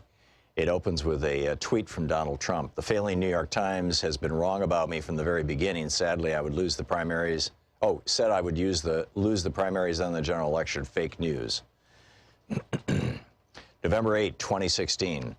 At 10 p.m., I made one last circuit of the newsroom. Our CEO, Mark Thompson, stood near the political desk, looking on with his wife and a small group of others connected somehow to the Times. Pennsylvania, Wisconsin, and Michigan remained in doubt, but the reality was sinking in. Donald Trump was on the verge of winning the American presidency. I'd been in newsrooms on election nights before. I know how it's supposed to be. The only thing that ever mattered was the horse race, think Gore-Bush, or the historic moment, think Obama-McCain. There was no investment in which candidate was winning. He or she was destined to disappoint in the long run. And the dominant emotion was a certain not quite cynical detachment amid the electric buzz of the vote count and projections and the anticipation of relief that the endless push of the campaign was finally over. Sure, you couldn't ignore the victories or the big picture moments, and the day after stories would be celebratory in their way, duly restrained, but with a nod to victory itself. Not unlike the next day account of a Super Bowl game or Game 7 of the World Series. Capture the triumph for a night or relish the race too close to call. Leave the dancing and crying for others, for the believers. But this night was like no other election night. There had been an investment, not just journalistic, but spiritual. Donald Trump had campaigned not just against Hillary Clinton, but also against the New York Times and the American press, the mainstream American press. And his astonishing rise to the top of the Republican Party had been built on his near daily attacks on facts, on the very idea that facts matter. For journalists who approach truth like a secular religion and who have seen 1,000 times how a single true story could gut the political career of a lying politician, it had been a year of faith-shaking disbelief. A line had not just been crossed, but obliterated. The shock was palpable as the numbers came in, laced for some with the fading hope for a different outcome among people who generally wanted nothing more than a story worth telling. And there was still a paper to put out, a reckoning to account for. It was too much on an already long night. I slipped away. At the elevators, I ran into Sue Craig and a guy who was obviously not from the Times. Sue had broken one of the biggest stories of the campaign. She was the one who went to her mailbox one day in September and found pages from Donald Trump's tax returns in an envelope. She introduced me to her acquaintance. He had once worked for Trump. I didn't ask why he was there. Like me, Sue had decided to get away. It's too weird here, she said. We all got on the elevator. Sue, who had written a devastating story about Trump, me, whose letter to Trump's lawyers had lit up the internet for a week in October, and one of Trump's guys. We rode in silence, a strange tableau on the strangest night of the year. 14 hours earlier, as I came into the building, the Times security guard had called me over. They wanted to make sure I knew about the plans for the next morning. In the quirky ways that things happen at the Times, I had become the lawyer to see for all the things that security guys encountered, from the intruder who pilfered women's shoes to the anonymous letter weaponized with razor blades. The Times was printing thousands of extra newspapers, and tables were going to be set up outside for all the people who would be showing up to buy the New York Times for posterity's sake. The headline, I later learned, was going to read, Madam President. We had been caught flat-footed 8 years earlier when Barack Obama had made history. By the time I arrived for work early in the morning of the 2008 election, the line was already starting to snake down the sidewalk. Soon there were hundreds of Obama supporters who thought, and why wouldn't they, that the place to buy a copy of the New York Times was surely at the New York Times. Lots of things happen at the Times building. Selling newspapers is not one of them. Employees were pressed into emergency duty to cart bundles of newspapers from the Times printing plant in Queens, and the long lines outside the building stretched on into the afternoon. But it was Obama's victory in 2012 that was on my mind this morning. I vote in a neighborhood that is predominantly black and middle class. In 2012, following a drumbeat of stories about how Republicans hoped to suppress voter turnout, I walked into my polling place at a local school 8 minutes after it opened. The line already extended back to the schoolhouse door. Did y'all sleep here, a guy wanted to know as he stepped into the foyer. On this morning in 2016, I had arrived before dawn. I was the only one in line at my precinct's table. That all seemed like a strangely distant memory as midnight approached. I had made my escape from the building with Sue and the Trump guy. At home, I sat alone in the glow of the TV screens as the states that mattered fell into place for the Republicans. I turned it off. Donald Trump was about to become president of the United States. The next morning, in a light drizzle on a gray November day, the newspaper sales tables were set up outside the building as planned. No one stopped. The vendors sat idly amid the stacks. There was no Madam President front page. Instead, the headline read, "Trump triumphs," and the first two paragraphs of the lead story talked about how the vote threatened convulsions throughout the country and made an early mention of those who had watched with alarm the rise of Trump. Nearly half the country had voted for the man.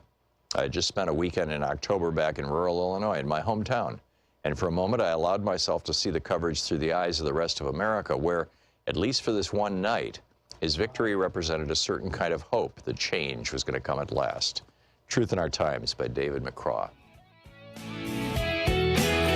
Welcome back. Thom Hartmann here with you. Well, it looks like the hearings have been moved back an hour. They were supposed to reconvene at 2:30 Eastern Time. It looks like it's now going to be 3:30 because the morning session went a little bit long. Donald Trump, in a tweet storm this morning, this is one of the real dangers of having a man in the White House who doesn't listen to his own security people, who doesn't listen to his own press people, who doesn't listen to his own military, who gets all of his information from a television network run by a cranky right-wing billionaire, specifically Fox so-called News. Nancy Pelosi, well, actually, let me tell you what Trump said first. Trump just tweeted an hour or so ago that, quote, "It is dangerous to let the voters decide," that Nancy Pelosi had said. Trump is quoting Pelosi, or he thinks he's quoting Pelosi. And so he tweets that Pelosi said, "It is dangerous to let the voters decide Trump's fate." That's what he attributed to Nancy Pelosi. Here's what she actually said. She said, "The weak response to these hearings has been, let the election decide. That dangerous position only adds to the urgency of our action because the president is jeopardizing the integrity of the 2020 elections." Now, where did Trump get this false claim from? Well, it turns out about an hour before Trump tweeted this, Mike Emanuel, who is Fox News' chief congressional correspondent, on Fox News said, and I quote, "House Speaker Nancy Pelosi circulated a memo to Democrats telling them it would be dangerous to let voters decide President Trump's fate when it comes to the Ukraine investigation." So a Fox News reporter lies on the air. Trump picks up the lie and tweets it. And, and then he's shocked when people call him a liar. Really?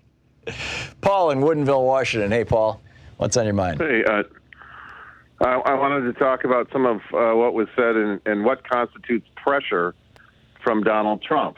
All right. And the first thing that learned today, or one thing we learned, is I think it was from Williams. What's her first name? The woman who testified this morning. Oh, Jennifer Williams. Yeah. Jennifer Williams. The special advisor to Mike Pence on Europe and Russia. Yeah. Yes.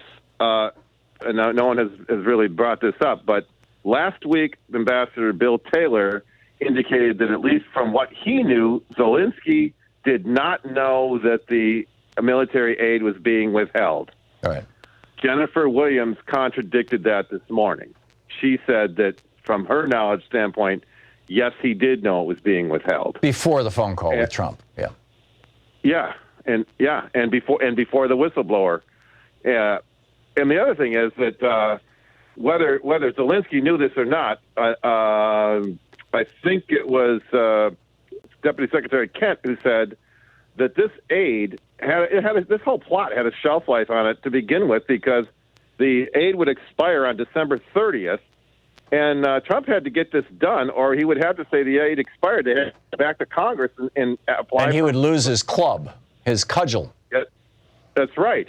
And he'd also be caught because Congress would have to say, well, what happened to it? Why didn't you? Right. Why wasn't it delivered? Right. So, which is probably why he was so urgently pushing Sondland and Giuliani to get over there. And it's probably why Rudy had scheduled that May 9th trip to go to Ukraine and where he actually said on television, I'm not going to meddle in an election, I'm going to meddle in an investigation. And he just kind of laid it out. And the blowback on that caused him to stop, but I think that's why they were all running around like chickens with their heads cut off. Right, but also Lieutenant Colonel Vindman said this morning that in his interpretation, when the president makes a request, it's not a request, it's an order. And so I'm talking about the power difference between Trump, President of the United States, and Zelensky, President of Ukraine. Right. And especially when the President of the United States is withholding $400 million in weaponry that you need, let's look back at what the impeachment of Bill Clinton was. Supposedly that he lied to a grand jury. Now the question, is there an improper relationship with Miss Lewinsky? And he said later, Bill Clinton parsed the word is, depends on what the definition of is. When I said from the beginning, no, it depends on what the definition of improper is. Correct. And the idea being that the Republicans said there could be no consensual relationship between Bill Clinton and Monica Lewinsky because the power differential was too great. Right. President of the United States and White House intern, that it could not be consensual, even though Monica Lewinsky never claimed that there was any pressure, and there was any indication that Bill Clinton was twisting her arm for sexual favors. In fact, if anything, it was she who offered to him, and he just accepted the offer. So when they talk about pressure, they're talking about both sides of their mouth here. Yeah, and surprise, surprise. I mean, yes, well said, Paul. Thank you. Karen in Vacaville, California. Hey, Karen, what's up? Hi there. Hey. I got 3 scenarios for you. Okay. If Trump is such a buddy-buddy with Putin, why can't he say, well, Putin, just lay off the Ukraine and we'll save our money? Well, because, it's a good question, actually. I can think of a couple of different possible reasons. The main reason, I think, is either Putin has something on Trump, and probably something much more substantial than the PP tapes. But, people are pointing out that he ran one of his beauty pageants there, and he used to go in the back rooms, and he used to try to hit on the girls, and maybe he was successful in that one, and they've got something like that. Or I think that this is probably the greater probability. A Trump Tower in Moscow could be $1 billion project and could help him rebuild his fortune. I think he is deeply in debt. In fact, one of the things that was just released in the last day or two was a report that was filed by an LLC that Trump owns that Trump owes $50 million to.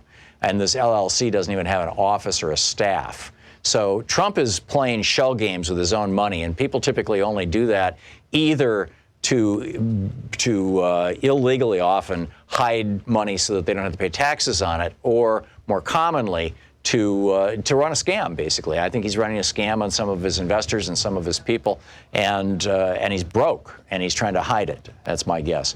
But Scenario number 2: if Trump has someplace that he has to leave real quick to, where do you think he would go? I think he might go supervise the construction of Trump Tower Russia and get an apartment with exactly. He would be welcomed with our over whistleblower there. friend. He thinks he would be, I think. And then he would go over there with all our secrets. Yeah, sure. He and Ed Snowden could get an apartment together. I mean, or he might go to Turkey. He's already got a Trump Tower in Turkey. He could live there. Or he could go to Saudi Arabia. They're going to be building a Trump Tower in Saudi Arabia too. I mean, he's got that. He's got that on the books. Yeah.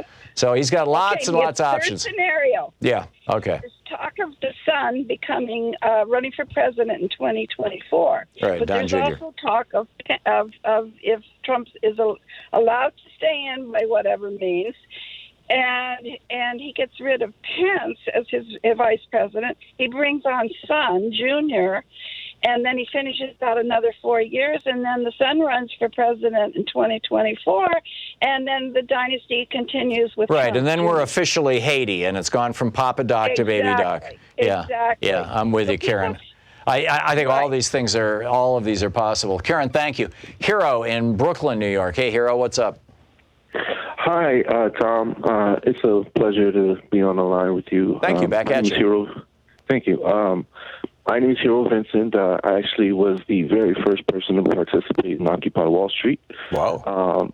And helped it become what you know it as today, along with a bunch of other people. Cool. So with that said, I've experienced like a lot of direct oppression and direct corruption in this world. And I've watched, media, social media, develop into what it is today. I watched mainstream media block out the urges of the people and not talk about some of the most profound things to deal with our morality as human beings and the loss thereof. How do you think that we can steer the conversation to give people a general sense of urgency to stop this coming change, whether it's because it feels like it's a negative change that's coming, not a positive one? I don't feel myself to be, I consider myself to be a political atheist. I don't believe in politics, but I see it. I pay attention to it so I can point out the redundancy of it all. I think the problem that we have here was identified by Jimmy Carter on this program in 2015 when he said that essentially we're no longer a democracy. That's my phrase. But then he went on to say we have become an oligarchy.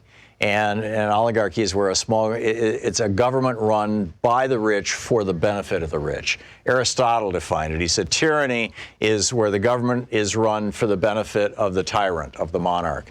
Oligarchy is where the government is run for the benefit of the very rich, and democracy is where government is run for the poor and the average person. And we have, since the Reagan Revolution, shifted from being a democracy to being an oligarchy, and now what the average person wants politically is very rarely what's made into law. What's made into law is what the top 10% of Americans want. And Gillens and Page from Northwestern and Columbia pointed this out in their 2015 study. I mean, this is exactly where we are. So, Hero, you put your finger on a big one, and we are insanely corrupt. And it's because the Supreme Court said that it's perfectly legal for billionaires and big corporations to own politicians, including the President of the United States. And so what we have right now is a political system that has been corrupted by big money. You've got a bunch of billionaires, you got David Koch and Robert Mercer and Shelley Adelson and company. You've got a bunch of billionaires who explicitly and overtly own a group of politicians. Specifically, the obvious ones are the Cokehead caucus in the Republican Party in the House. They call themselves the Freedom Caucus, but this is all about Freedom Works and all the Koch money. And this is corruption. You're listening to Thom Hartmann. Visit thomhartmann.com for audio and video archives. I mean, we talk about Ukraine being corrupt or other countries being corrupt. We have a serious problem here. It's 45 minutes past the hour.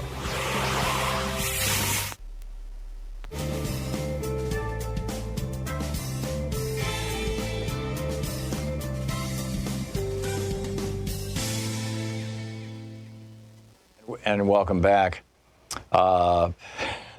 Interesting. There's so much going on. John in Cedar Falls, Iowa. Hey, John, what's on your mind? Hey, Tom. I've been kind of frustrated that nobody in the media is talking about what I think is the real point of this impeachment, and that is winning back the Senate.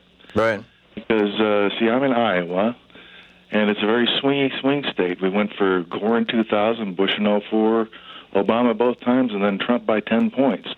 And then last year we swung back hard the other way. We flipped 2 of our House seats from red to blue, and we only missed taking out Steve King by a couple of points. Mm-hmm. So, right now Trump's approval in Iowa is underwater by 10 points. So Joni Ernst is in, Big very trouble. vulnerable. Yeah. I can't wait for her to vote to acquit Donald Trump so that we can hound her on the campaign trail and beat her over the head with that. Well, she's in a real no-win situation, and even if she's inclined to vote to allow him to stay in office, she may be one of the votes for a secret vote, and you only need, I believe, 3 Republican votes to have a vote. If all the Democrats and Bernie, the independent, if they all vote together, just say we want to change the Senate rules so that there's a secret vote. Now, the one thing that I don't know is whether Mitch McConnell can single-handedly block that. Yesterday, Congressman Ro Khanna suggested that he thought that McConnell could prevent such a vote from happening. And he's probably right. I don't know. I'd like to check it with the U.S. Senator because, one of the things that I learned, being friends with Bernie and having him on this show every week, when he went from the House, I mean, of the 11 years he was on this show, I think probably the first 7 or 8 of them, he was a U.S. House of Representatives, and then he went to the Senate. And in that first year, he kept talking on the air about how, different the Senate rules were and how he was having to relearn everything, because the Senate runs very, very differently than the House of Representatives. So we have to find out. But I think that's one of the things. And the secret vote could be the thing that gets Trump out of office. On the other hand, it would eliminate the possibility that you as a voter in Iowa would know how Joni Ernst voted so that you could factor that into your consideration of her. Unless they did a secret vote and Trump was pretty much, and it still came down, we'll still know the numbers, right? And it still came down to 53-47 or whatever, 50, I think that's, or 52-48, whatever the ratio is between Democrats and Republicans in the Senate. So a lot of possibilities there, John. But, you're living in Iowa. Are you just being inundated by political advertising on your local media? And if so, where's most of it coming from? Wall to wall. And it's always like this. But, this year I'm seeing a lot of Pete Buttigieg is just plastering the airwaves. Everybody does. But I think that goes a long way to explain his recent bump in the polls. Because he's just really hammering the TV ads. Is Joe Biden advertising heavily in Iowa? Yeah, but not as much. He's sort of like average. How about Bernie and Elizabeth Warren? Yeah, I see their ads too. But I would say Pete is for every he's advertising like 2 or 3 times as much as everybody else. Huh. Interesting. Individually, at least. Very interesting. Okay, John. Thanks for the information. That's fascinating. And your point about not removing not so much the point being to remove Trump from office, but to regain control of the Senate. I think we can do both. But I get your point, John. Thank you. We'll be right back.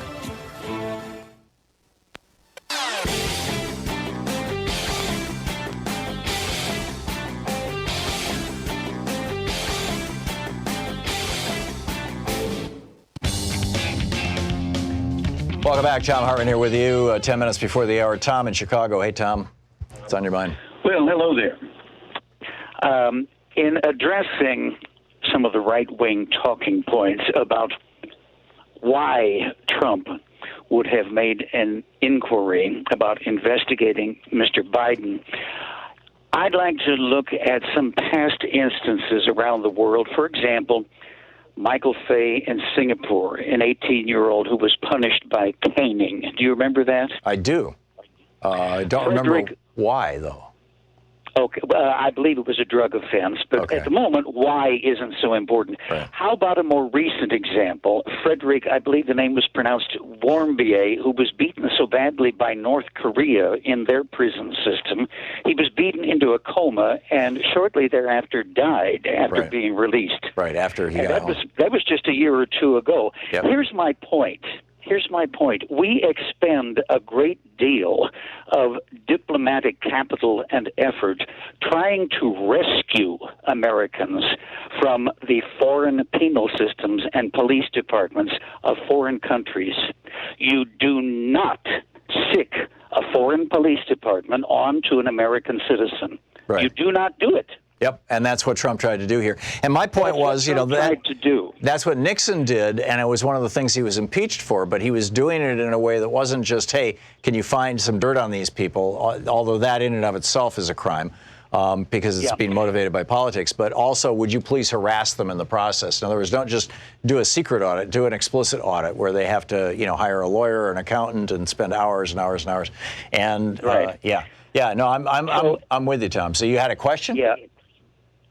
A question? Yeah. It has here a note. What's the correct route a president should take regarding corruption overseas? Well, do you have an answer to that? American laws on the books, and if there is an investigation necessary, it would be the purview of the FBI. Yeah. You don't go snooping around asking foreign countries to sick their police departments on Americans. Yeah. And the real irony is he has expressed a distrust of the judicial system of Ukraine, why then would you ask them to investigate if you think their system is corrupt? Well, because if you think their system is corrupt, you think they can be bought off or intimidated into doing what you want. I don't for a minute think that Donald Trump was asking the Ukrainians to find out if Hunter Biden did anything wrong, because the State Department had already done an investigation of Hunter Biden. I think he was trying to get them to manufacture evidence that Hunter Biden had done something wrong. Without question. And that Joe Biden knew about it and was complicit in it somehow. And they have been unwilling to do that for the obvious reasons. Tom, excellent point. Thank you very much. Gary in West Palm Beach, Florida. Hey, Gary, what's up? Hello, Tom. Thank you. I appreciate it. A couple things, and then I'd like to quickly close on a quote of my own. Are you vacationing from Pennsylvania, Gary? Yeah, I'm glad. I wasn't going to say anything about that. I recognize your voice. That. I'm looking. I'll give you a specific answer. I'm looking for the liar in chief. I want to have a man-to-man talk with him. Well, good luck with that. Right.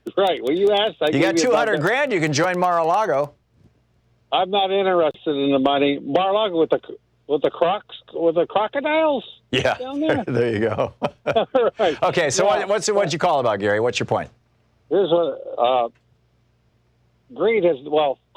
entrenched greed has no heart ever. Amen. But I really believe, and I think we talked about this before, correct me if I'm wrong, I don't think we've hit bottom yet. I don't think we've bottomed out, because why are these things getting worse? We can't seem to get anything on this. All these illegal activities that we know of, all this with the Mr. Liar in Chief, all his supporters, we can't seem to be making progress and getting, sure, the election, maybe getting him out of there eventually on that. Yeah. So the reality is, it seems to me, and see what you think, that there's going to be an event. There's going to be something happen. It's like a boil. Here's the analogy. If the boil keeps getting bigger, you need something to break it, correct? Right. And the reality is, we haven't bottomed out yet. Yeah, I agree with you, and I think that we're going to learn a whole lot more about the crimes and corruption of this administration, and that kind of thing will continue, because what we've got right now is a system that is inherently corrupt, because the Supreme Court in 76 and 78 ruled that owning a politician is a constitutionally protected First Amendment right. Thank you, Gary. John in Orlando, Florida. Hey, John, you disagree with me? Yeah. About what? Oh, totally, man. Totally. This is ridiculous. You guys keep this up. The boil that needs to be broken is you and the Democratic Party. You guys are so corrupt, it's pathetic. Okay, give me an example. You're making Donald Trump. Listen, give me an example, and John. all that and overtalk me, but Donald Trump has the right to find out what happened in 2016. Sure, but why didn't he call the FBI? Well, I don't care about the FBI. I know the answer to this, John. The FBI has already said what happened in 2016 was not the Ukrainians, it was the Russians. The National Security Agency has already said it was not the Ukrainians, it was the Russians. The Senate Intelligence Committee, headed up by a Republican, has issued a unanimous report saying it wasn't the Ukrainians, it was the Russians. So the reason why Donald Trump had to go to the Ukraine and ask them to cook up something saying that, oh, yeah, we hacked the DNC, it wasn't the Russians, is because he thought he could buy them or threaten them to do it, because all of our intelligence services, 17 different intelligence agencies and the Senate Intelligence Committee all said, no, it was Russians. Funny. What are you going to do? Commit suicide when Trump's reelected? Is that what you're going to do? So you're not even going to acknowledge what I said, John? Well, you're talking. You asked the question. You asked what's wrong with, why would Trump go to Ukraine and ask for dirt on Joe Biden? And I said because he can't get it here because it doesn't exist. I mean, from that I'm supposed to commit suicide? This is bizarre. This is really bizarre. But keep it up. It's entertaining, if nothing else, I suppose. Thanks so much for being with us today. We've got more hearings tomorrow. Tomorrow it's going to be Gordon Sondland, Laura Cooper, and David Hale. That's going to be a very big day. So stay tuned, same time, same bat place, same bat channel. And in the meantime, don't forget, democracy is not a spectator sport. It requires you. So please share with your friends how you get progressive media. Tag You're It. We'll see you tomorrow. You've been listening to Thom Hartmann.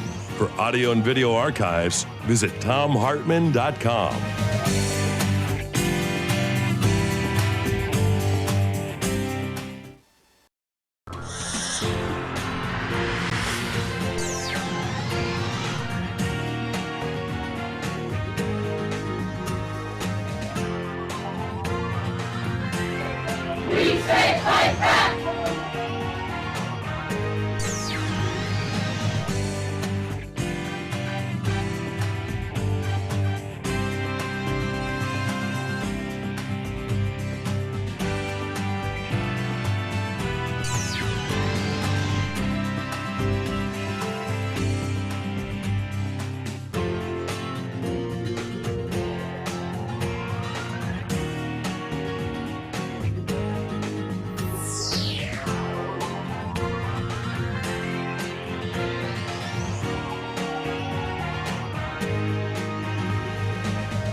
Hartmann here. My new book, The Hidden History of the Supreme Court and the Betrayal of America, has arrived. What if the Supreme Court did not have the power to strike down laws? Discover the hidden history of judicial review and this scam called original intent. Learn how we can save the planet by modernizing the Supreme Court. And most important, how we can democratize the Supreme Court now before it's too late. From the time Americans wake up until the time we go to bed, everything we do, touch, ingest, breathe, and use has been touched by the Supreme Court.